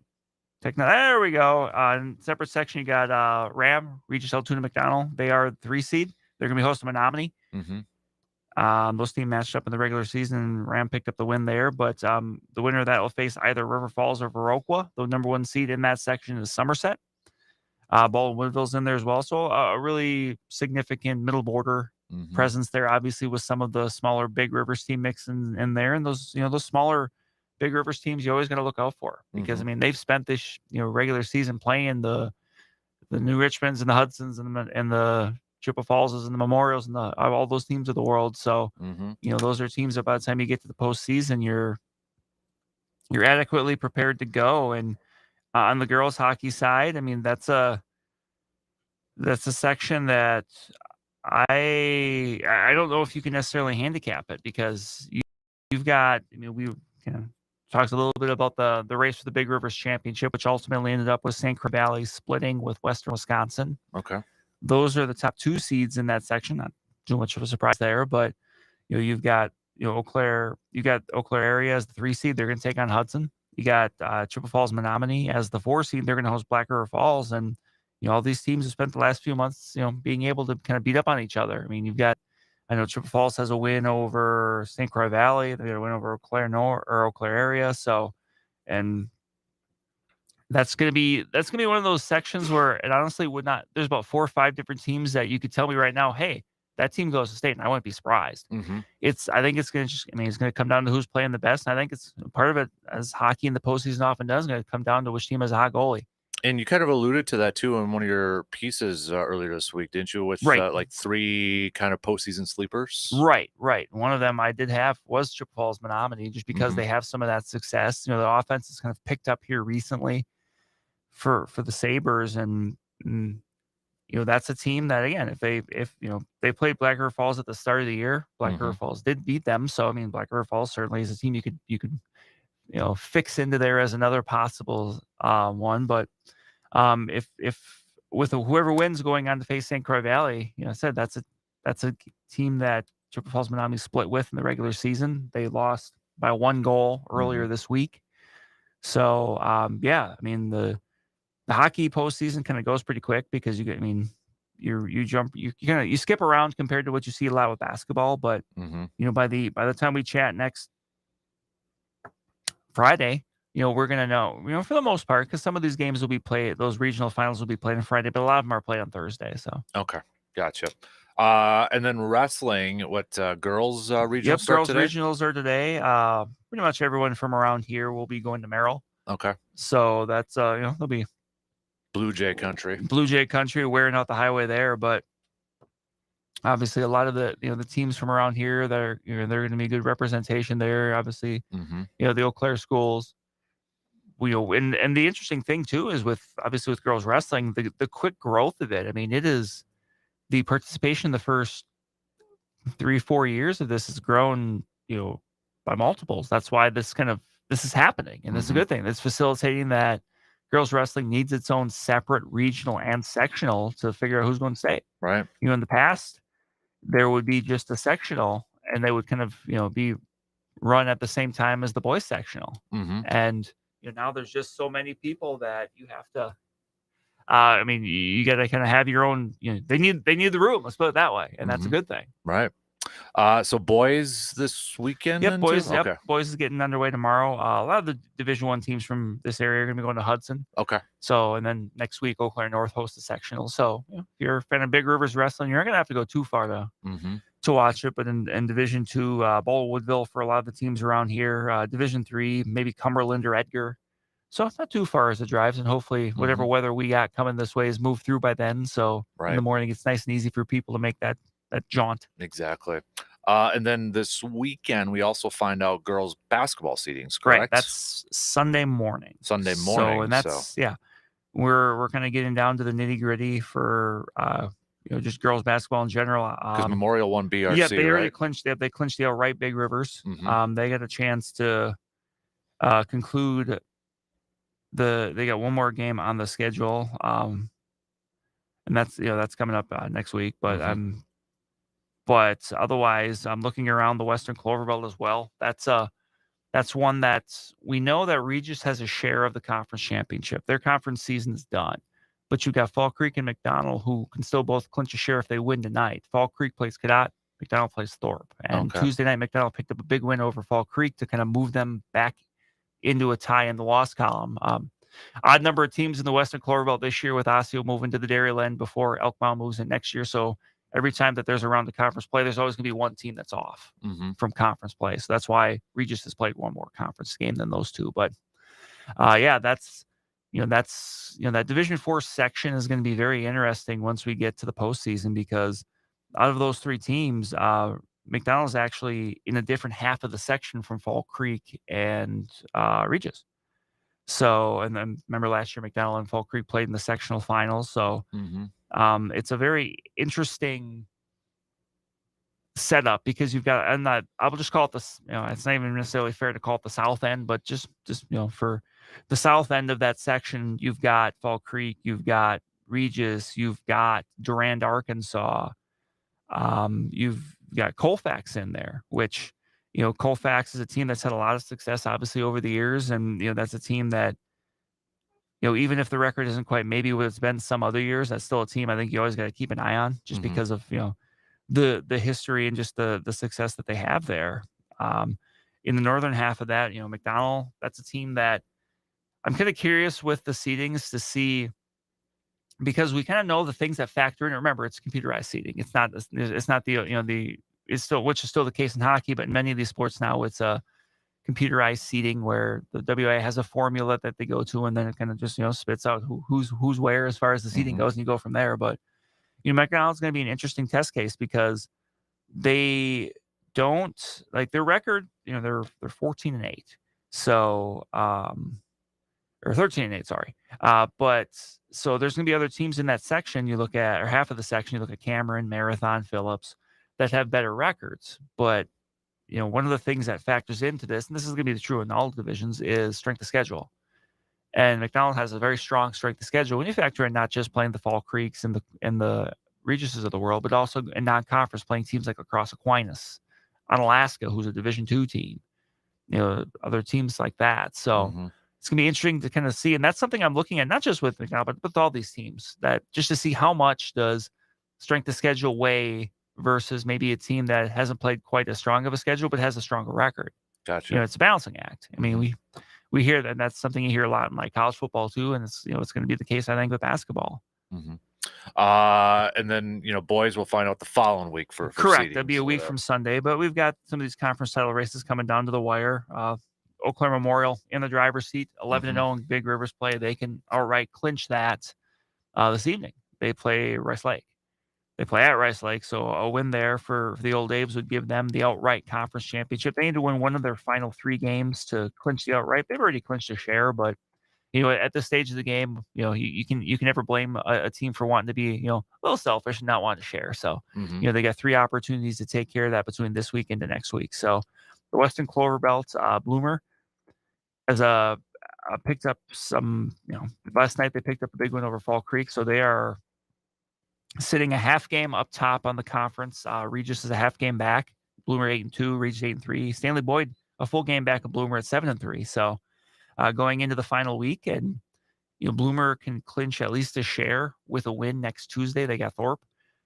Stanley Boyd, they've got a big game coming up next Tuesday against Regis. So I mean, that's kind of basically that game coming up next week with Stanley Boyd and Regis is kind of the de facto who kind of can stay in the mix, knowing that next Friday to close the conference season, Bloomer hosts Stanley Boyd. So, all 3 of those teams at the top, Bloomer, Regis, and Stanley Boyd, are still right in it. And they're gonna, and it's kind of the way you like to see it when it comes out to this. They're playing each other, so it's gonna the team that comes out and has the best week next week is gonna end up as the conference champion. That's that's what you like to see. Right. I know too. You spent last night gymnastics. Yep. What was it? Home for Chippewa Falls and McDonald. Correct. They were hosting Bloomer Colfax. Kind of a near the end of the regular season. I mean, it's a duel, but just kind of a nice thing for both teams to have. For the Chippewa Falls McDonald, they're going to host the Big Rivers meet next Saturday. So not tomorrow, but a week from tomorrow. And Bloomer Colfax has one more meet before sectionals. They're in Division II. They'll be up in Ashland, I believe, on Saturday. So okay. But yeah, we're getting down to kind of the the nitty gritty for gymnastics too. In gymnastics, like boys swimming, which their sectionals, diving, I believe, is today, and swimming is tomorrow. They go straight to sectionals. Okay. There's no regional and men's sectional. You just have sectionals. And there's a lot of sports that do that. I think of sports like cross country does that. Like sometimes you just jump right in. So and yeah, that's right around the corner. Chippewa Falls McDonald having another outstanding season, set a school record with their for their team score, which was a little above 146, which is one of the highest you're going to find around the state. That was last week actually when they hosted a double triangular for the Big Rivers at Chippewa, and that's coming down to the end there. I mean, that's a team that they won Big Rivers last year. They won sectionals last year. They finished 4th, I think, at state. 2 years ago they were 3rd state. I mean, that's a team that's led by its seniors, Ava Krista, Ellis Spaeth, and Lily Schultz. I mean, they're anytime that team is competing somewhere, there those 3, along with junior Peyton Grunwald, are usually pretty high up on the rankings. So I mean, that's a team that when we're talking about gymnastics in the coming week, that's probably going to be the first team we're talking about because. But you're going to have Eau Claire in the mix as well. They're going to have some contenders to go to state as well. So it's going to be a fun time as we hit the latter half of February. Everything just kind of comes to a head. Mm-hmm. I want to get your thoughts to wrap it up. I know was it last week and such, but with the football, high school football, Yes, the playoff matrix. Yes, because I mean that obviously was you saw last year with some, and then first of all, 8-man expanding, doubling, Correct, doubling up, which it was good because last year, I mean, 8-man was kind of in a tough spot because they had 16 teams, and they don't want to expand it too quick. But as it's grown, obviously that necessitates having more playoff teams. And you did last year. You had some good teams that were unfortunately on the outside looking in. I think of teams like Gilman, New Auburn. Yep. Gilman, who was actually originally in the original announcement for the postseason, and then the WA had to kind of come back and say, "Oh, that's not, that was a mistake." But Gilman, was 6-2. Their 2 losses were 2 very competitive games to McDonald and Owen Withy, who Owen Withy ended up winning state. So, that's a tough spot where you're 6-2 and you've lost 2 games to 2 teams that were ranked, 2 of the top, I think 5 teams in the state at the end of the regular season. New Auburn had a really good year. I think they were 6-3 or 7-3. So, that I think that's fair for doubling that up. And if you kind of look at the field, if you doubled up last year, you really weren't having any teams with egregious records getting in. But as far as the playoff matrix go, what it is essentially it's a system put together. I think Ohio's a state that's been doing it for a while, where it's kind of a way to, I guess, maybe more evenly balance the postseason when it comes to how teams are divvied up and how teams are seeded. Because the last few years, the WIA has actually gone to electronic seeding for football as well. And there's been some point in contentions in there, as there's going to be with any seeding, but this is one that was overwhelmingly positive, at least from the Wisconsin Football Coach Association. Like the association reached out to its members and said, "Hey, what do you think of this?" And it was overwhelmingly positive. The coaches I've talked to, it's been I've talked to some that really like it. I've talked to some that aren't big fans of it or think that could use some more tweaking. So, but that's going to be the case, I think, with any system. I don't think you're going to see universal love or hate for anything. Right.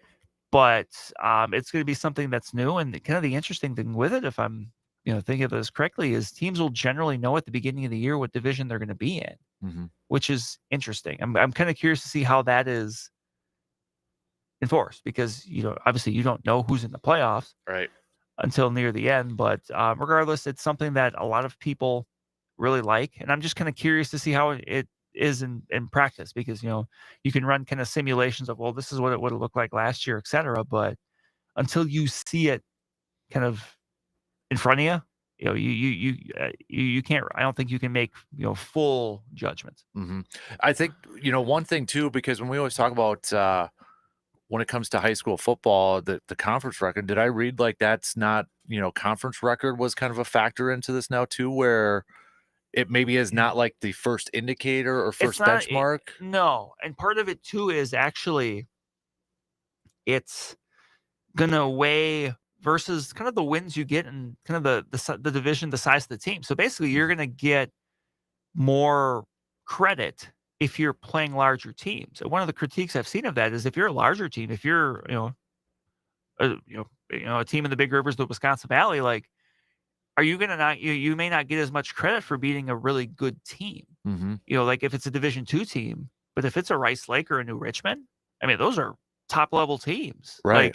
Like a Rice Lake, if you're defeating them, that's, so in some ways it almost, on the one hand, it does give you more, it gives you more motivation to maybe play larger schools if you're a smaller school. But at the same time, if you're a larger school, it kind of maybe doesn't give you as much to want to play maybe a slightly smaller school, even if that smaller school is a very good school.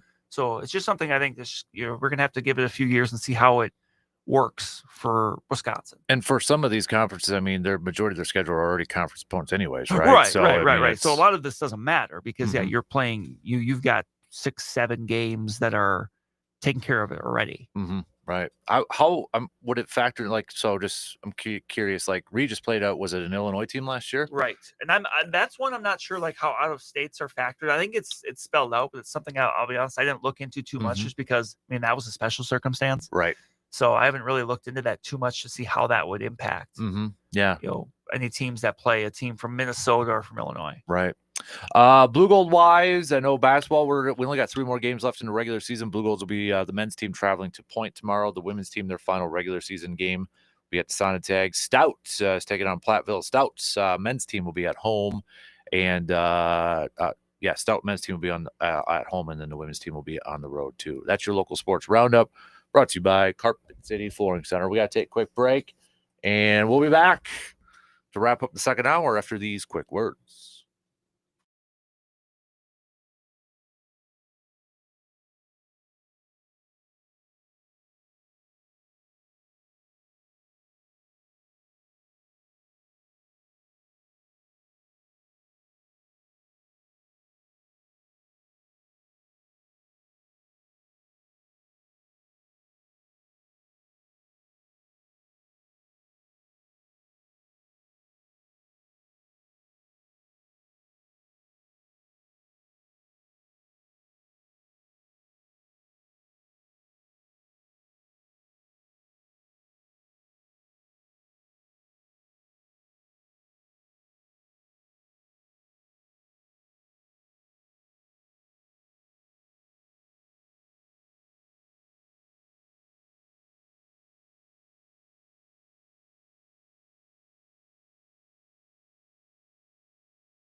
Do you want your brand to stand out? Well, Resonance Branding Company has you covered. Literally, from custom apparel to branded accessories, they help you make a statement. Hoodies, hats, t-shirts, bags, whatever you need, they bring your logo to life with top quality designs and materials.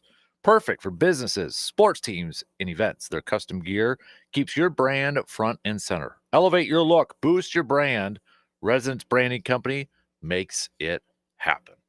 Check out their website, residencebrandingcompany.com.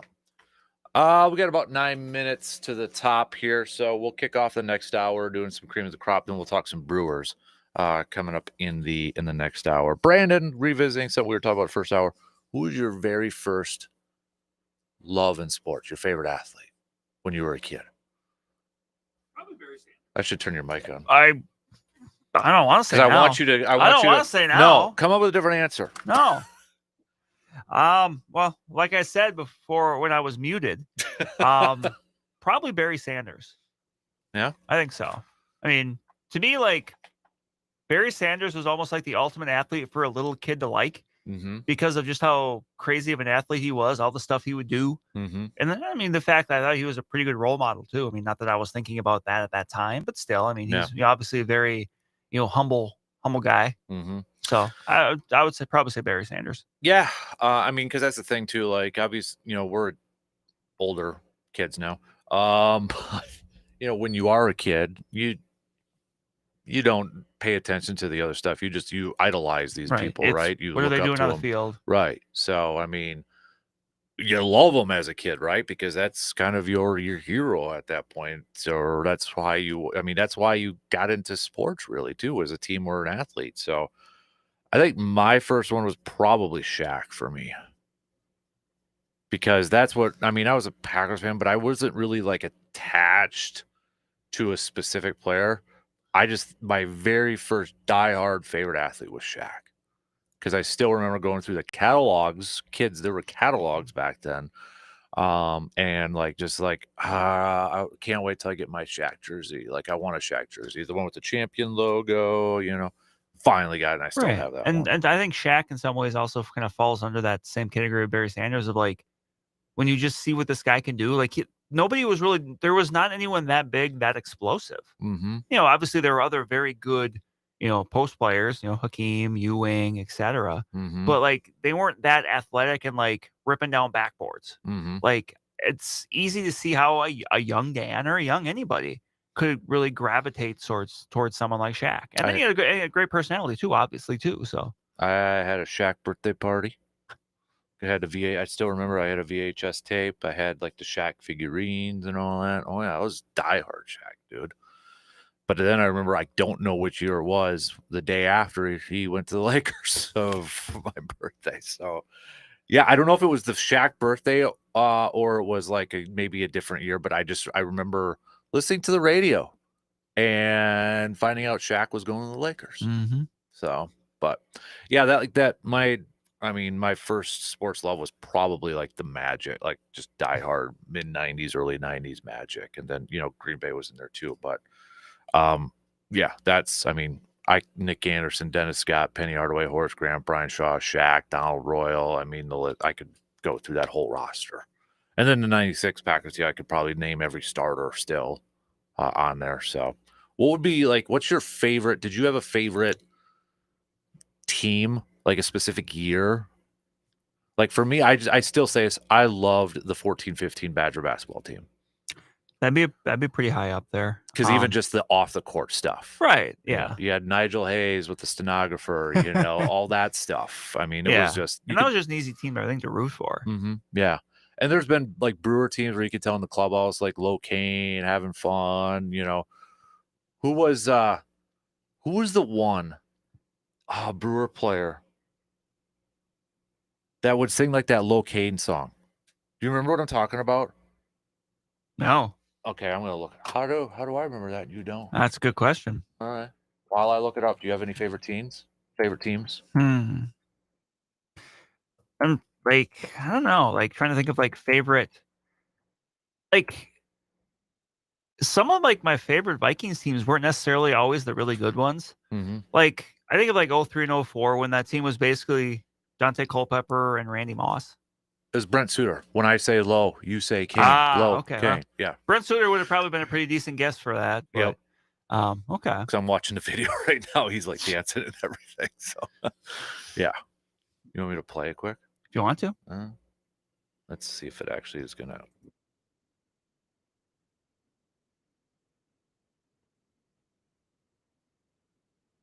Can you hear it a little bit in the background? Yeah, the rapper. That's So, yeah. But uh, even like Brewers, I'm not sure. Like obviously that '08 team always holds a special place. I think in a lot of Brewers fans' hearts. Yep. Least favorite Brewers team might be either 2014 or 2022. why is that? Well, 2014 was the year that they got to the hot start and then blew it. Okay. And that was I don't know. That was just a team where That's not a Ken. That is a Ken Mock. No, it's not. no 2014 was yeah. Ron Renicky. Yep. Because that was the next year he got to the slow That's start right. and they got fired. Yep. Not a Ken Maka team that's not on that most. Well, I mean, I don't blame the team. I mean, I don't like Ken Maka. Like, if we were doing a list of like least favorite coaches for your favorite teams, Ken Maka would probably be 1 or 2. Yeah. Yeah. Man. Yeah. Why do they just because? Why is there a specific reason or? Well, even his players didn't like him. Yeah. Like, but he had success in Oakland, and at that time, it was a very different managing in the American League versus National League. American League, it was kind of like putting a roast in the crock pot. You just put it in there, you set the timer, and you kind of just forget it because with the DH and everything, and even when Maka was managing, like in the 2000s, like your pitchers were still going deep into games, so you really wouldn't actually have to do anything to like the 8th inning. And then he went to Milwaukee, and then that wasn't the case, and it just seemed like he was kind of laying back and just not really doing anything, and eventually that kind of There's been some comments from people on those teams over the years, and they haven't been too kind to him. I mean, there's a reason it only lasted 2 years. Yeah.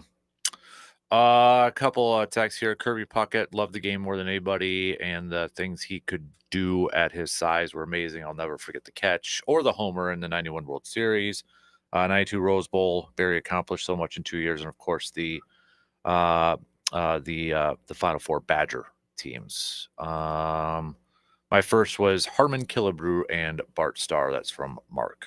So, but I mean, you can look at some. I think of some of those Badger teams from like football teams from like 2010, 2011. I always have a soft spot for the 2012 Badger team that made the Rose Bowl because it shouldn't have. That was when they were like 7-5, but they made the title game because I think both Penn State and Ohio State were under sanctions, and then they dominated Nebraska. Yeah, that was when it was kind of supposed to be like Nebraska's like crowning. Yeah. And then Melvin Gore just ran all over the place. They ran for like 600 yards against them. Yeah. Like that is honestly one of my favorite Badger games ever. Because they weren't doing anything crazy. Yep. But they just, for whatever reason, like the Nebraska looked like it had never seen a jet sweep before. Yeah. I remember watching they weren't trying to run the ball, the score up on them, but like when football, like when you're doing that and you're running the ball, like when you're the team that's running the ball, like what else can you do? You're not throwing the ball. Yeah. No. That's just And then they went and they played a pretty decent game against Stanford, but lost. Kurt Phillips. I was just gonna say Kurt Phillips. I was trying to think of the quarterback. Kurt Phillips. Kurt Phillips with like somehow 4 knee braces. Yep. Because Barry coached that game, right? Wasn't that when Bielema left after that Nebraska game? I believe so. Yeah. I believe so. Because didn't Joel Stave come in for one play and everybody's like, keep him in? Yeah. Because for that that's deep when he throw? had the yips. Yeah. Oh, man. Good times. Hey, since everybody's listening right now and it is that fake holiday today of Valentine's Day, your first celebrity crush. Oh. First celebrity crush. Text them on over or comment on the video stream, okay? I already know mine. It's easy. So 2 in, 1 more to go. We'll be back after these quick words.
Final hour kicking off right now, and the texting line is hopping with some celebrity crushes on this V-Day right now. So get them on in or comment on the video streams if that's what you'd rather do, or hit us up on the socials. Although I got to say, of these, C-Bombs is probably the one that made me go, what sort of thing. So we'll tell you what he had what his pick was coming up here in just a little bit. So I know it's not a Grind My Gears Tuesday, but we were talking about like favorite athletes, your first loves, and it kind of related yesterday. I think this was from Barstool. Somebody had posted a blog. I didn't read the whole blog, but it said something about like kids will never know the feeling of like, I'm paraphrasing it a little bit or making it longer. Kids will never know what it was like in the 90s to have posters up on your wall of like your athletes, and they were like had the different pictures of all that. Mm-hmm. And I was like, well, Hudson's got posters, but I will say this. It is very hard now to find posters these days. Like, I had to go online and order him a Christian Yelich one. I can't find a Brewer poster to save my life that doesn't cost me like $40. Wow. Can find a Packer one. Found a Damian Lillard one for crying out loud in town, but I cannot find a. So I had to go online and order him a Yelich one, just a Brewer one, because he didn't have a Brewer one. But he's got like 10 of them on there. But yeah, did you have posters up in your room? Of course you did. I did. Right? I had Dion. I did have a Shaq one. I forgot to say that one earlier. Favre, Tiger, and the one I remember the most was when the NBA celebrated their 50th anniversary and they had the top 50 players of all time. And they had a picture of each one on there. And I always debated it. Like, oh, so-and-so shouldn't be in there. Who's Dolph Shays? That sort of stuff. So, do you have a Barry one? I don't think I did. No. All right. But yeah, I know it's not. But everybody was kind of, some people sent over like who they had on for their posters. I'm like, it's so hard now to. Yeah. I mean, like some stores still have it, but they're very generic. Like, why should it be so hard to find a Brewer poster, especially of Yelich, without paying $40? But, anyways, I'll also mention that too because I just got the notification it's on its way. So. Let's do cream of the crop before we get to our celebrity crushes, shall we? And before we get to baseball. What? That's a heck of a lineup there. It makes it unique. It does. I didn't say it was a bad thing.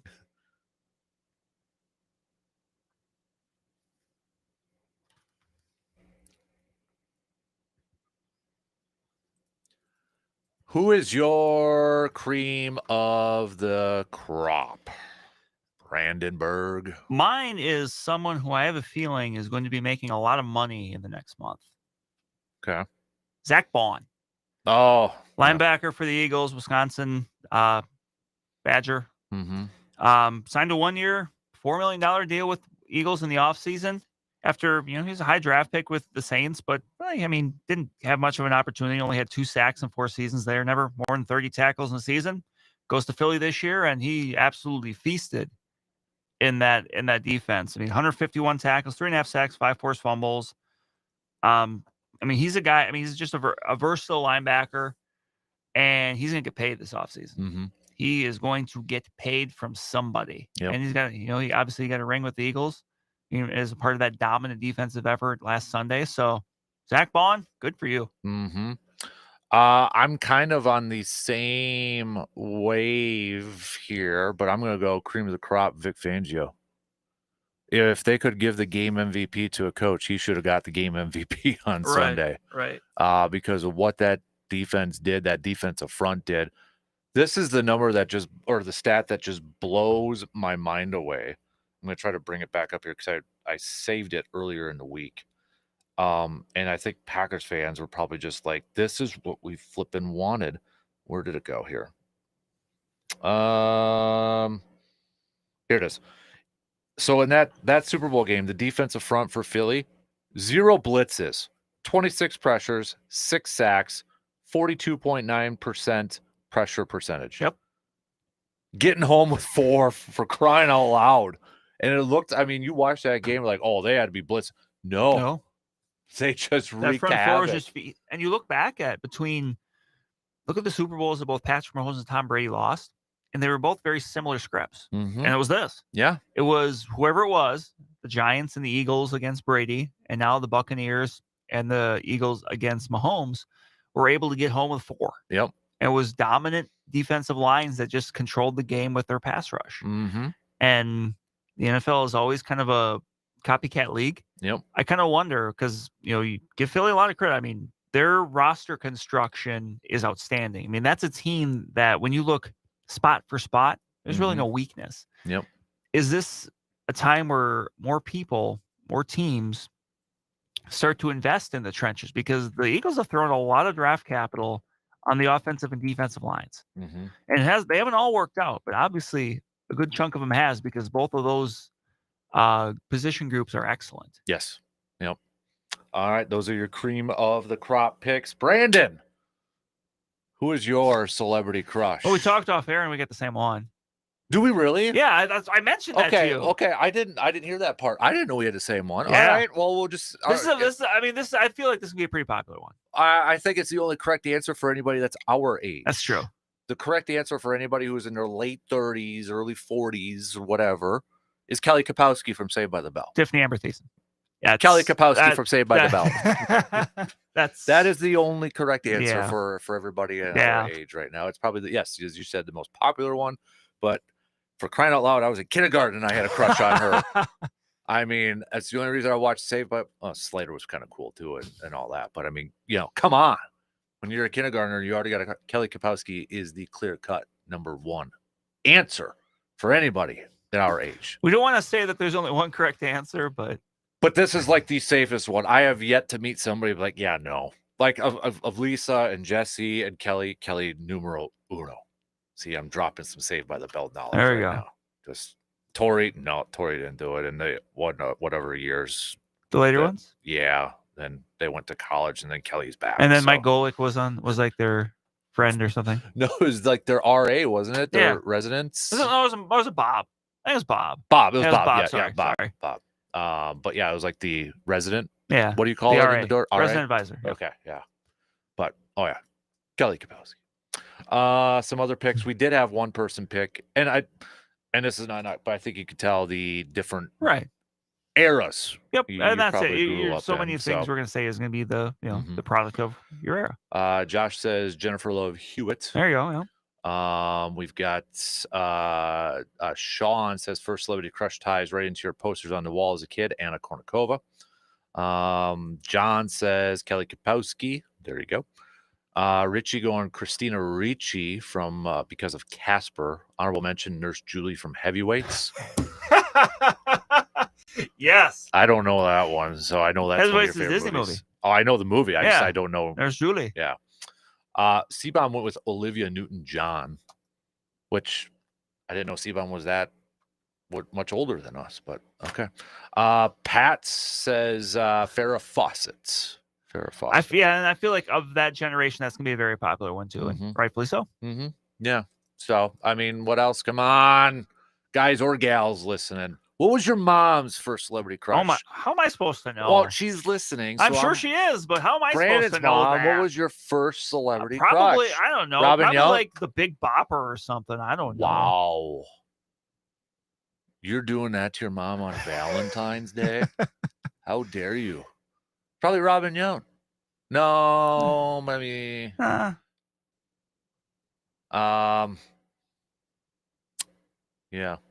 Say it. I'm waiting. I want to see. I want to know this too. Yeah. Josh says Gwen Stefani. No. Mid 90s. I will say when she first came on the scene, this was when I was a raging teenage hormone with Britney Spears. Britney Spears, I was a big fan of. That's going to be pretty popular as well. When I was like in my teens, but my very first was Kelly Kapowski. And when I say teen, I was like 11 or whatever. Kindergarten Dan. Yeah. Kindergarten Dan had a crush on Kelly Kapowski. All right. I remember sitting in my Batman big wheel, going around the block in Medford, pretending to rescue Kelly Kapowski as I was a Ninja Turtle or Batman. You think I'm joking, but I'm not. I'm self-deprecating myself right now. 100%. I adjusted the seat. I appreciate your candor. I adjusted the seats on my big wheel so it could fit two people for imaginary Kelly Kapowski. Yeah, around the block, man. Got to fight Joker or the Shredder. It's not often you have me speechless. Hey, You do this morning. I know I'm not the only person Oh who did that as a kid, but not, I might be I'm the not one who will judging. admit it.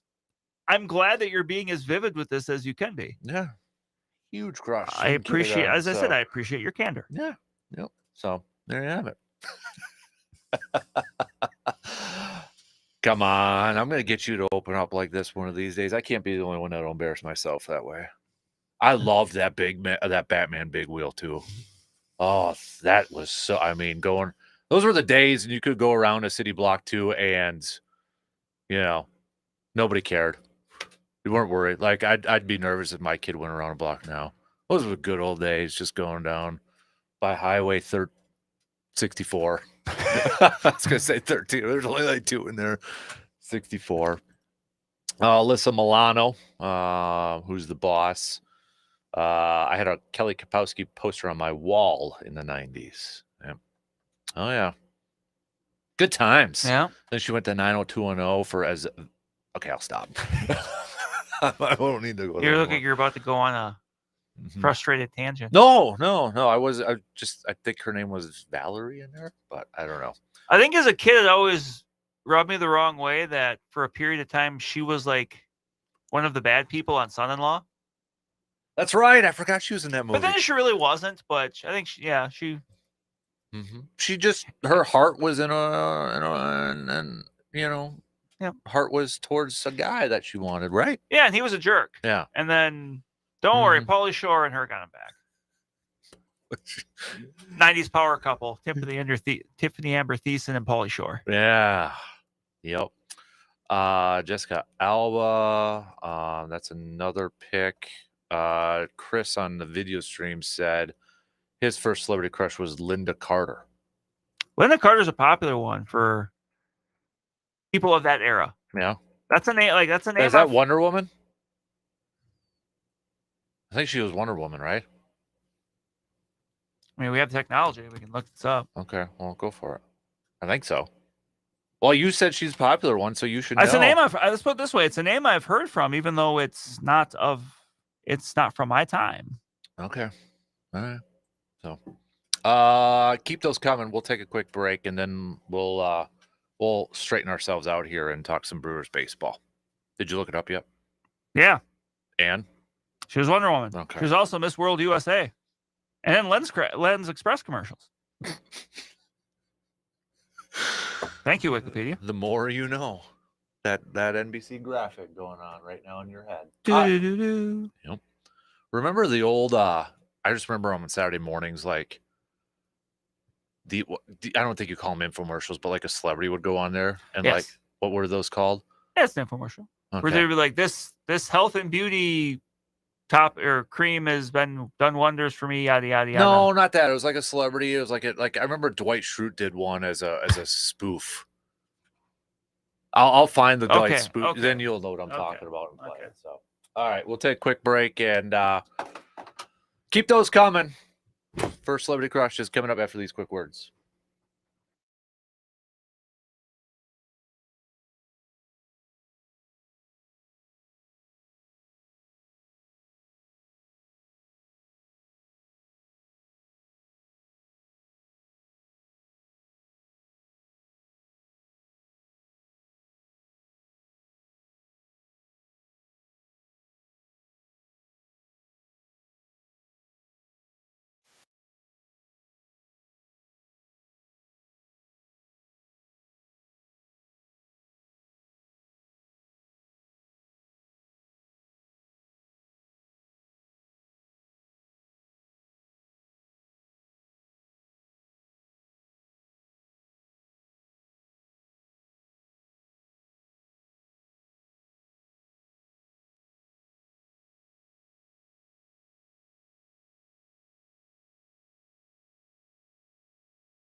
Craving top quality meats? Then you better get to Mike's Star Market. From juicy steaks to mouth-watering brats, they got you covered for whatever you're craving. Whether it's a family dinner or a tailgate feast, they've got the best selection in town. Friendly service, unbeatable flavor. Mike's Star Market is your one-stop shop for everything meat. Swing by today at 2238 Heimstead Road in Eau Claire and taste the difference. All right, we've got spring training, pitchers and catchers reporting and such. So let's talk some Brewers with Brandon here this morning. So first off, let's kind of rewind it to a couple days ago. Brandon Woodruff tried to set the record straight a little bit with the media and said, I'm paraphrasing, but he said, he was reading some stuff. He did not suffer a setback. Today's actually a big day, Friday, because he's going to be facing batters for the first time since 2023. But obviously we'll know more after today and such, but when you heard Brandon Woodruff's comments and such and say, no, I didn't suffer a setback, progression, just got to take it slow. Do you feel maybe a little bit more optimistic we're going to see Brandon Woodruff maybe earlier this season than initially? I think a lot of it actually came from Pat Murphy's interview with the Journal-Sentinel, where he said, yeah, he's not going to be ready for spring training or probably regular season. I think everybody's like, whoa, what happened here? So shoulder injuries, you've got more of a ramp up time there too, especially coming back from one when you missed the entire season. So, but no, that's encouraging. I mean, I think he said too that he's just obviously when he's coming back from, he's just got kind of a different plan than what you're going to see a lot of other people. Mm-hmm. So that's encouraging. Obviously, we'll wait and see today kind of what the report is coming off of the live BP. But yeah, I mean, I took that as good news. Mm-hmm. Yeah. Other things. I mean, the DL Hall one is a crappy situation. I appreciate the Brewers though too. What did they do? They went out and brought in a veteran to kind of help fill that void, right? Alexander Tyler coming Alexander, over. yeah. Tyler Alexander, another lefty pitcher in that. And again, this one we may not see DL Hall for a while. They said several weeks, but then I saw they'll reevaluate in a couple weeks and that sort of thing. But what do you think are some of the biggest storylines heading into spring training when it comes to the Brewers? Like you're a writer. What would you say is like some of the big storylines heading into this camp for the Brewers? I mean, in no particular order, but one I'm very interested in is how that fourth position in the infield develops. And I say fourth position because we don't know if it's second base or third base. Mm-hmm. Because we know Joey Ortiz, Bryce Terang, Rhys Hoskins, they've got spots. Mm-hmm. But what's that fourth spot look like? Is it Caleb Durbin? Is it Oliver Dunn? Is it, is there somebody else that comes out of nowhere? We don't know. Mm-hmm. And right now there's just no obvious answer there. So that's something to kind of keep an eye on. Whoever they pick to play shortstop has that trickle-down effect, right? Right. Right. I thought it was interesting. McCulvey's right now, and he admitted it could change, but he had Terang playing short. Yeah. Which, I mean, would you say that that's more so because Durbin may be a better second baseman than third baseman? Could be. If there's positives and negatives to either alignment when it comes to Terang and Ortiz. Mm-hmm. But yeah, you're just going to have to pick one. And it's not something you're going to be bouncing someone between the two. Like when they're your everyday guy, you just say, hey, this is your spot. And you go. And you kind of work around it. So, yeah, that's one. I think a big one, too, is just going to be the health of, I mean, you could say Woodruff, too, but Christian Yelich. Yeah. Like, what does that look like? At this stage of the game, I would really love to see what a Christian Yelich that gets to play even 140 games looks like. But, coming off of back surgery like this is significant. Mm-hmm. So what does that look like? Because we've seen last several years, obviously, the back has been the main battle for Christian. Mm-hmm. Yeah. I mean, I'm also, and we can kind of lump a bunch of these guys together, but I just kind of want to see what's the next step for so many of these young guys. Yeah. What does year 2 for Jackson Churio look like? What does Bryce Terang have another step forward in him? Can Garrett Mitchell stay healthy as well? Because Garrett Mitchell is another guy that if he gets 500 at bats, I think there can be something really special there. That's just always been kind of the issue. So Frelick, what does that look like? Yeah. That's, all these position players that, had on varying levels of success, but I would say they were all successful last year. Can they take another step forward? Because that would go a long way towards kind of absorbing the loss of Willie Adames. I'm not gonna flat out say, hey, someone needs to go replace him, because that's a tough thing to ask any one person to do. Right. But can a bunch of people kind of absorb those? If one guy hits 4 home runs more, another guy hits 5 home runs more, then maybe you can kind of you can kind of work through that. That loss. Right.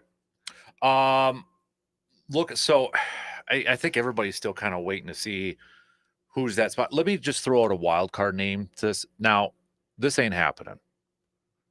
Maybe if he was on a different team, something could be done. Nolan Arenado. Would that be somebody? I know he's got a big contract and such, but it sure seems like he will not be playing for the Cardinals this year. The Cardinals really try to want to move on from him. I don't know if they would trade within division, but if that was a guy that was on another team and, they're trying to would that be a fit? Like, I'm trying to think of some third baseman. I know Bregman just signed, but now he's going to play second over at Boston and such, because I think there's still some Brewers fans trying to figure out, okay, who would be out there available as a third base option? Would Nolan Arenado be a fit if it wasn't Cardinals situation? It would have to be a situation where the Cardinals are eating a certain amount of money. And with that being said, then that would up maybe the potential return. But I don't know, because Nolan Arenado's defense is still good. But and we know the Brewers prioritize that. They do. But his offense has kind of taken a bit of a nosedive here in recent years. That's why they're looking to, they're so willing to move him. But I don't see that being a move that the Brewers would do, right or wrong. That's not something that strikes me as what they would do. Plus, Nolan Arenado, he's under contract for 3 more years still. Yes, in the immediate, right now here in 2025, yeah, I think last year he was around to being like league average with his bat. But then you get to 2026, 2027, and his salary goes down. He's making $15 million. So say the Cardinals pay half that, you're still paying $8 million for a guy that, might be by that point, maybe like a below average offensive player. And then we'll see about the defense. Like that doesn't strike me as the type of move the Brewers would do. You might be able to get somebody else to pull the trigger at that, because there's just kind of more wiggle room for them financially. But now, when we talk about third base, you hear a lot of fans say you want that player to have power, and that's where maybe you're looking at whether it's Ortiz or whoever. It's they don't have the power. Do you agree with that sentiment that whoever's playing third, you'd like them to possess a little bit of power? And does this team really need more power in the lineup? I think ideally you would, because last year Joey Ortiz playing third, and he played a good third defensively, and his numbers, after the injury last year were different than before. He was much better before, so there's optimism that maybe back now he's fully over that. But they were able to kind of absorb that, not as much power, because you had to stop the hit for power. I think, ideally you'd like it. It's not a bad thing to have power, but I think as long as you're productive, you can kind of find ways to work through that. Yeah, I think that's like the big domino. That's where I'm curious or anxious maybe to get these scrimmages and games going to see kind of where it's at. Do you think it's an open job between Ortiz and Terang for short right now? I don't know, because or do you think they have a good idea and maybe just kind of keeping it close? I think they have a good idea, because I think both of them can do the job defensively well. Like, that's not an issue. I think it's just a matter of kind of picking one way or the other, and going with it. Because both those guys are going to be everyday starters. Right. So it's not like it's two guys battling for one job. It's just a matter of, you kind of just got to pick what is it? Are you accounting for second base and short, or are you accounting for shortstop and third? Because like when I've gone back and forth this on the Terang part, because he's a Gold Glove winner at second, but he's also the Platinum Glove winner, which was the best defender overall. So it's like, well, do you want to move him from that position where he won that? But then on the other side is like, well, if he's the best defender, do you want to put him at short then and really showcase? Right, and he came up as a shortstop. So, and yeah, I can see either way with it. I think if there was more of a firm option at third, that might make the decision. Which I guess if there's more of a firm option at second, that might make that decision too. But I think we'll see it early on here. Is there will just be a decision, you just go with it, whatever it is. What would be the better defensive maybe position in your opinion?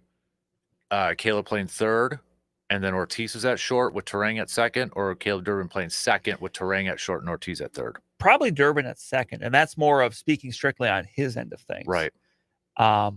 There is some, and you brought this up, but there is something to be said for having that up the middle combo. You know, that if Ortiz was short and Terang was second, like I can definitely get behind that, because you know teams definitely put together their defenses with wanting to be strong up the middle, catcher, second base, shortstop, center field.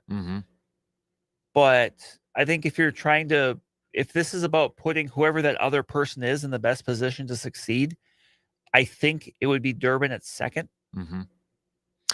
I swear I go back and forth every day on who I think it's going to be, whether it's going to be Ortiz or whether it's going to be Terang. Like I was like, oh yeah, it's Ortiz, because that just felt like that was the natural progression.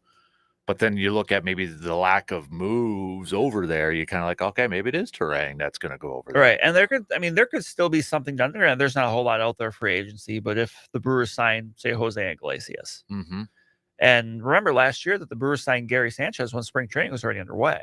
I think it was closer to the endish of February. So, it's possible that could happen. Maybe there's a couple guys maybe the reason they're being vague is there's still a couple guys out there they have their eye on, but the price isn't quite right yet. Right.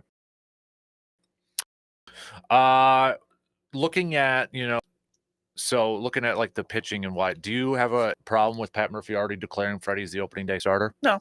I mean, No. what other? I No, mean, Tobias was probably the better pitcher, but is he ready to be that guy? And no, I don't have a problem with that. I mean, to me, that's the, I don't say safe option, but that was the expected option.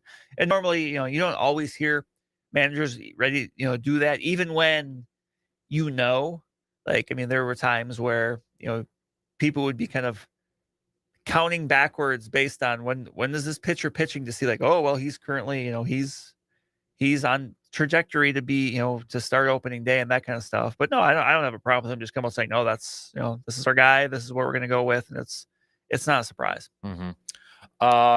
When you look at this team now as we head into the postseason, I know there's projections and that, and maybe the other part too that I think a lot of people are trying to figure out is the outfield. I know you and I have talked about that and how that's going to be made up and such. That to me is like one with the whole third. I don't know if I want Sal Frelick playing third. I don't either. I don't like, as much as we say, well, Joey Ortiz may not be the ideal bat for third, Sal Frelick really isn't. Plus, it's a big difference moving someone that's a Gold Glover in the outfield to the infield. I'm a believer in like put people in the best position to succeed.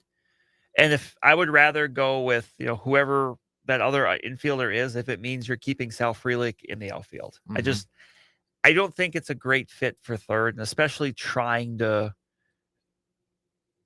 kind of put a square peg in a round hole. Well, and it's like, I could see if Sal maybe had power. Right. Then you're like, okay, then there's your power fit. But I feel like if you move Sal there, isn't that the same as just having Ortiz there or Caleb Durbin play over there? And it's the guy that has less experience.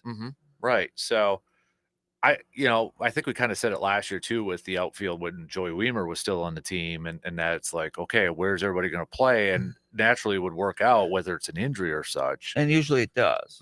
In this case, though, I think you're really hoping for one, Garrett Mitchell doesn't get hurt in spring training again. Right. You don't want injuries to happen. No. So if it's not, it's a good problem to have. Yeah. But if it's not, could you see a scenario where Christian Yelich plays half the games as DH this year? Yeah. And I know that's something he really doesn't want to do. He says like he's more engaged when he's out playing the outfield. And I get that. But especially early on in the year, coming off the back injury, the surgery, until you kind of know how he's feeling over the longer term, you got a bigger sample size. Yep. I don't mind them taking a bit easier on him. Now, Rhys Hoskins is not an ideal first baseman at this stage of the game, defensively. Right. But it's just kind of a trade-off you're going to have to make, especially because right now, I mean, Jake Bauers is in camp on a minor league deal. We'll see what happens there. But Tyler Black is someone as well that, my feeling is like at some point you just have to give him an opportunity. Do you think he's the guy for the defensive first base? Maybe, but I mean, defense isn't his strong suit, but I think he's better than like Hoskins would be at that. Because that's my question was like, who would be that guy? Yeah. That you'd put in it for a defensive purpose. Yeah. I mean, honestly, it would probably be Bowers, but I would prefer it to be someone else. Like they went through the thing with Bowers last year, and yeah, he could play defense, and obviously he had some timely hits, but it's just like I think you just need more than that. And Tyler Black is someone I just want to see get that opportunity, even though he's not a classically tooled first baseman.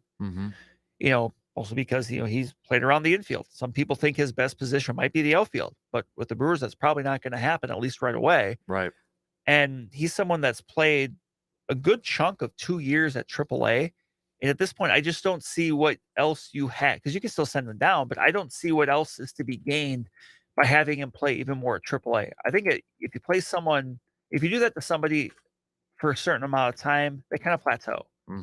Like I think you just need to say, hey, you're going to be on the team. We're going to give you an opportunity to play. Maybe it's not every day, but 4 times. And he's someone that could be a late inning, maybe a pinch runner / defensive sub for Hoskins, because he can steal bases. Like he has a unique skill set for first base.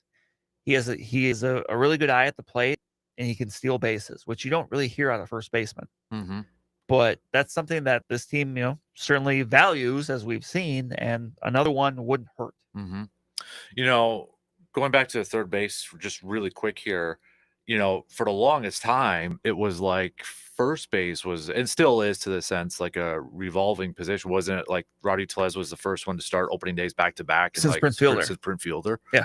But then I was thinking, like, you think back to, like, it wasn't that dramatic for third baseman, but you went, Casey McGee, Aramis Ramirez when they had him for a couple years. Ramirez was kind of stabilizing, but then Travis Shaw for a couple years. I mean, Moustakas obviously worked in there. Like it hasn't been as much. There's been more, but there hasn't been as much stability there. And there's some younger players in the minors that maybe are a year away. That maybe the Brewers. That's kind of the Brewers look at this as like a short-term thing, because Mike Bovee is someone that some scouts really like, or there's some other guys that, maybe in a year's time when we're having this conversation, it's, oh, well, this young guy's ready to just, play every day. So maybe that's why they don't want to invest too much into it, because they know, or they believe in the potential players that could be here sooner than later. Right. When spring training gets going and games get going, what are some of the things that, because it's hard for spring training, right? Because you have pitchers trying to work on things, and so like, what do you kind of follow or pay attention to when these games start going? This year specifically, it's going to be the infield and how that kind of points out. And for some of these injured people, like, is Christian Yelich playing right away? If not, that's not a big deal. I mean, we saw over the years with Ryan Braun, he needed like 3 games and he was good.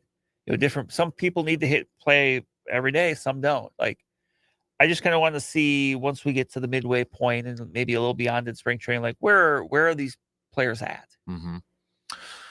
Yeah. All right. Tell you what, let's take a quick break here. And then we'll finish up. I know we got picks and predicts, not a whole lot there, unless you really want to break down NBA All-Star stuff, but we could. It's a good college basketball day tomorrow. That is Badgers too. So, all right, let's do that. We'll take a quick break here and wrap things up after these quick words.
All right, let's wrap things up here this morning with a little picks and predicts brought to you by the Elbow Room in Eau Claire. I hate it when you do that every time, but yeah. So let's start off with college basketball because, as you said, we got a big one. Just in general. Look at that schedule; it is loaded. It's been a hot minute since the Badgers played too. Well, they had the week off and such, but now a big game coming up here. But we'll wait to pick that one. I should have looked up. It was a lot. It feels like it's been a long time since they last won at Mackey Arena. It's just in general a tough place to play. Tough place to win. Okay, so let's look at Saturday's games because tonight's games aren't a whole lot over there. So we'll do where do I want to start off with? We'll do Houston at Arizona. Number 6 Houston at number 13 Arizona. I'm gonna go Houston. I'm gonna go Houston too. Yeah, I'm gonna go Houston.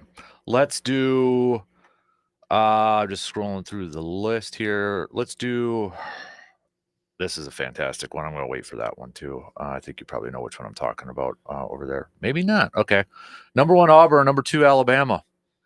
And no, this is not football. Both of these are noted basketball schools now. I am going to go with Auburn. Going to go with Bruce Pearl. I'm going to go with Bruce Pearl. Taking down Alabama. At Alabama. If Alabama wins, they're the new number 1 team, right? Just by default. It has to be. Right? I think some thought they would be this week. But yeah, for sure. I'll go Auburn, but I'm not confident in that. No, should be a doozy of a game. So let's do Clemson at Florida State just because. Clemson. Yeah, I'll go Clemson too. Let's do Vandy at Tennessee. We're gonna go Tennessee on that one. Tennessee. Army Navy. Army Navy. I can't even give you a line because I don't have it right here. I am going to go with Navy. I'll go Army just to make it spicy. I don't know if it does or not. So let's do, and then Wisconsin, Purdue. I'm going to go Purdue. Oh, there's one more tier too. I forgot. Okay, but I'm going to go Purdue in this one. Yeah, I'm going to go Purdue. But I think it'll be a good one. I think the thing that turns me is like if Purdue maybe hadn't lost earlier in the week. Yeah. I get nervous in those situations. And then they're coming home, they're going to be hyped up. Mac is going to be hyped up. Like it's just, Yeah. I think Wisconsin plays well. I think it's a good game, but I just think Purdue has some big possessions offensively near the end to kind of close it out. Number 22, Mississippi State at number 19, Ole Miss. I'm going to go Ole Miss. I'm going to go Mississippi State. I don't know why. I'm going to go Mississippi State. So I think that's about it, unless you thought of one off the top of your head. No, but I got to give you credit for your correct prediction last weekend of Team Fluff. Thank you. The slimmest of margins. It was a good game. It was. Did you watch the whole thing? I did. I watched pieces. I saw the part where the dog was playing with the toy. Oh, okay. Yeah, it was a 1-point win for Team Fluff. I can't remember who won MVP. Though. I don't either, but I don't think it was no. Yo dog. Do you want to just have some fun and do some NBA Nah, All-Star picks here? So let me bring it up here. Kellen, okay. Because we got tomorrow. Well, tonight there's some stuff that's going on. It's the Rising Stars practice and then the Hall of Fame news conference. Who wins the practice? It's the All-Star Celebrity Game tonight too. And then it's the Rising Stars, Team C versus Team T. Right. They have basically they're doing the same thing, I think, with the Rising Stars. And then I think the one that wins that actually gets to go and play on Sunday. Yep. So we're not going to pick those. No. We're not going to do that. Let's do the Skills Challenge, which is tomorrow night. It's the first event to the Team Cavs, Donovan Mitchell and Evan Mobley, Team Rooks, Zachary Worcestershire. I always want to say Worcestershire sauce when there, but then Alex Sarr, Spurs, Chris Paul, Victor Wembanyama, Warriors, Draymond Green, and Moses Moody. Who you picking? You say Moses Malone. I'm gonna go Spurs. You're gonna go with okay. I'm gonna go Cavs with Donovan Mitchell and Evan Mobley. I'll go Cavs. 3-point contest. Your contestants: Jalen Brunson, Cade Cunningham, Darius Garland, Tyler Hero, Buddy Hield, Cameron Johnson, Norman Powell, and Damian Lillard, champ from last year. Dame time. Dame time. We got 2. Who are you picking? We got 2. Can I finish this first? We've got 2-time defending champions in this. Dame's won it twice. Norman Powell's won it twice. Well, they wouldn't both be defending champions then. Well, it says here 2-time defending champ. Dame Lillard is, but and it says 2-time defending. This is right from the NBA.com. I'm looking at it right now. Well, then NBA.com is wrong. With that though, I am gonna go with. It's not gonna be Dame. Rude. I'll go Brunson. I'll go Jalen Brunson. So he can become a 2-time defending champion too? Has he won it? He'll win it twice, and apparently, according to NBA.com, then he's a defending champion. But has he won it once? 5 years from now? Has he won it once? It doesn't I say have no one-time idea. defending champion. I have no idea. Okay, well then how would he be a 2-time defending champion if he hasn't won it once? Multiple people aren't defending champions either. That's my point of contention here. Slam dunk competition. Some dude from the Bulls, some dude from the Spurs, Max McClung, who's a 2-time defending champion, and then Seth's cousin. I think or nephew. I forget which. Okay, and then Andre Jackson Jr. I'm gonna go Harold Miner from the Miami Heat. That's the 90s one. But I'm gonna go Mac for the 3-peat because he's the 2-time defending champion. He's literally, I mean, I feel sorry. So like they've got their season stats under these guys. They ain't great, are they? Mattis has 6.4 points per game from the Bulls. Castle from the Spurs is 12.9. Andre Jackson Jr. is 3.9. Mac is playing in the G League. He is. So I don't know why they had to do this to him. So instead of points average, they just have 0 points, 2 assists, 1 rebound under his. I'm like, God, you don't do him dirty like that. Especially the guy that's like the big gun. Yeah. This is the only thing he has to look forward to every year. I'm sorry, and but here's the thing. Like, I've seen the hubbub. People want known players in the dunk contest. But you have to imagine the NBA does too. Mm-hmm. It's not as I don't necessarily blame the NBA for that. Right. I blame the players. Like, come on, yeah, do it it. is 100%. Come on, do it. 100%. Why will you do the 3-point contest but not the dunk contest? Mm-hmm. Don't tell me you're afraid of getting hurt. I want to see Victor Wembanyama dunking a 15-foot rim. Yeah, get creative that way. Get one of those old ones where you would have in the yard where you had to put like the water in the plastic base. Mm-hmm. Those things can go up higher than 10 feet. Yeah. Come on. Mm-hmm. I like that. I am going to go. I don't think he gets the 3-peat. I'll go with the dude from the Bulls. Just a random Say his name over there. I had closed it. So sorry, I can't. Steve Kerr. Let's just pick a team. Are you going to go with Candace's Rising Stars, whatever team that is? Yeah, Candace Parker's. Yeah. Barkley's Global Stars. Kenny's Young Stars or Shaq's OGs. I'm going to go with Charles Barkley's team. Okay. They got the Joker, Shea Gilgeous, Karl Anthony Towns. Giannis is not playing though. No, he's not. But Victor Wembanyama. I'm going Shaq's OGs. LeBron, Steph, Tatum, Dame, KD.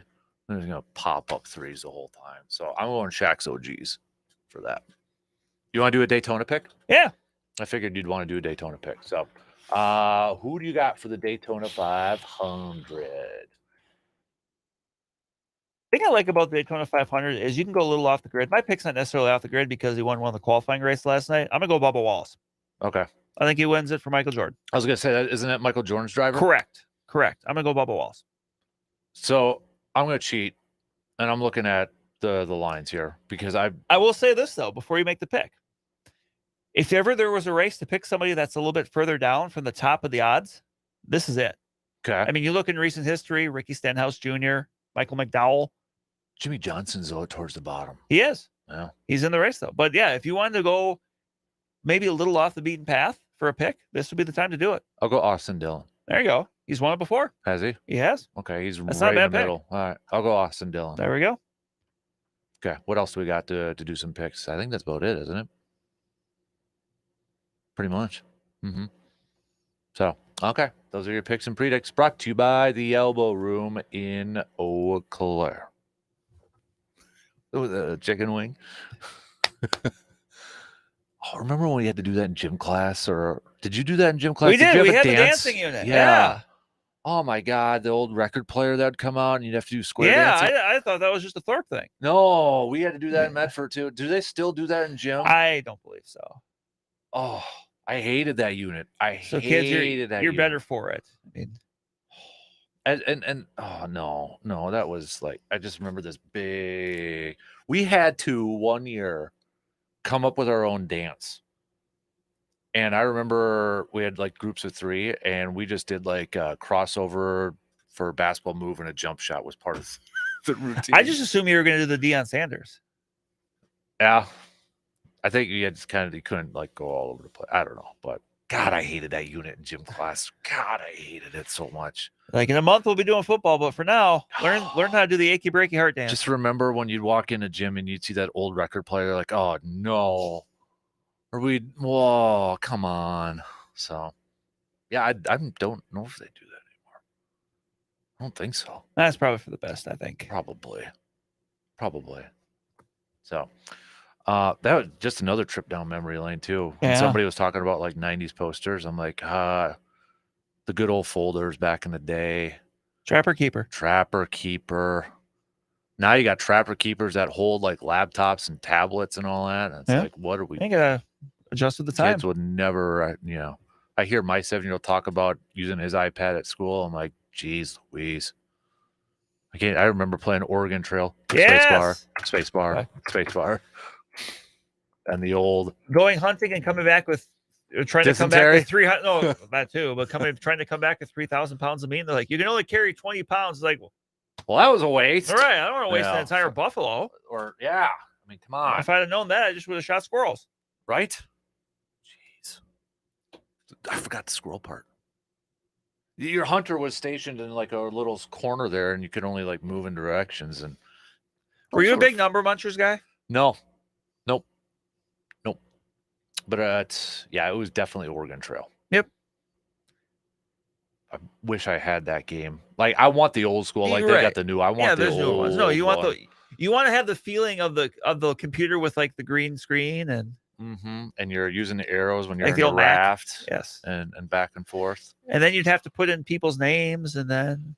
Which, speaking of which, I love this. I don't know who did it, but it was with the Super Bowl, the awful score icons. The bug, yeah. The bug. Somebody posted, this is how the NFL created the bug. And it was word art. Remember the word art thing from Microsoft? That's how I'm like, that was on points. That was awful. It was. As I said, if I had to describe it, it would be elderly person's cell phone. Just gigantic minimal words and letters. Like, and I'd seen someone had the list. Like, I'm always partial to the one where it has like the abbreviation, but then it would always have like the rectangle with like the color of the team and maybe like the logo in there too. Yep. Like those are the ones I was like. Yep. Like, give it a little panache, give it a little flair. Really quick. Did you have a favorite commercial? I was partial to Seal as Seal. Yeah. I was partial to Seal as Seal. Love that song from Batman Forever. Seal was pretty good. That one, I was watching with some friends, and that one got a big pop from our group. Yep. That made me laugh. I will say the Matthew McConaughey one where he pretended to be Peyton made me laugh, where he's like, Omaha steak. That one made me laugh too, just because, That was about it, though. Yeah. That was about it. Well done on the Seal, though. That's what I want out of a Super Bowl commercial. It's just kind of goofy and like, what are you doing? And then you laugh. Mm-hmm. Yep, exactly. All right, B, where are you going to be at tonight or this weekend? Really quick. Tonight I'm going to be at Chi-High for some Chip Falls girls basketball. They take on Eau Claire North. All right. That's going to do it for us. Maybe weather aware for later on this afternoon, too, if we do get some snow out there. So DP Dance are up next. Have a good weekend. We'll be back at it again not tomorrow morning, Monday morning, 6 a.m. We'll see you then. Coming in on your off day? What's that? Coming in on your off day?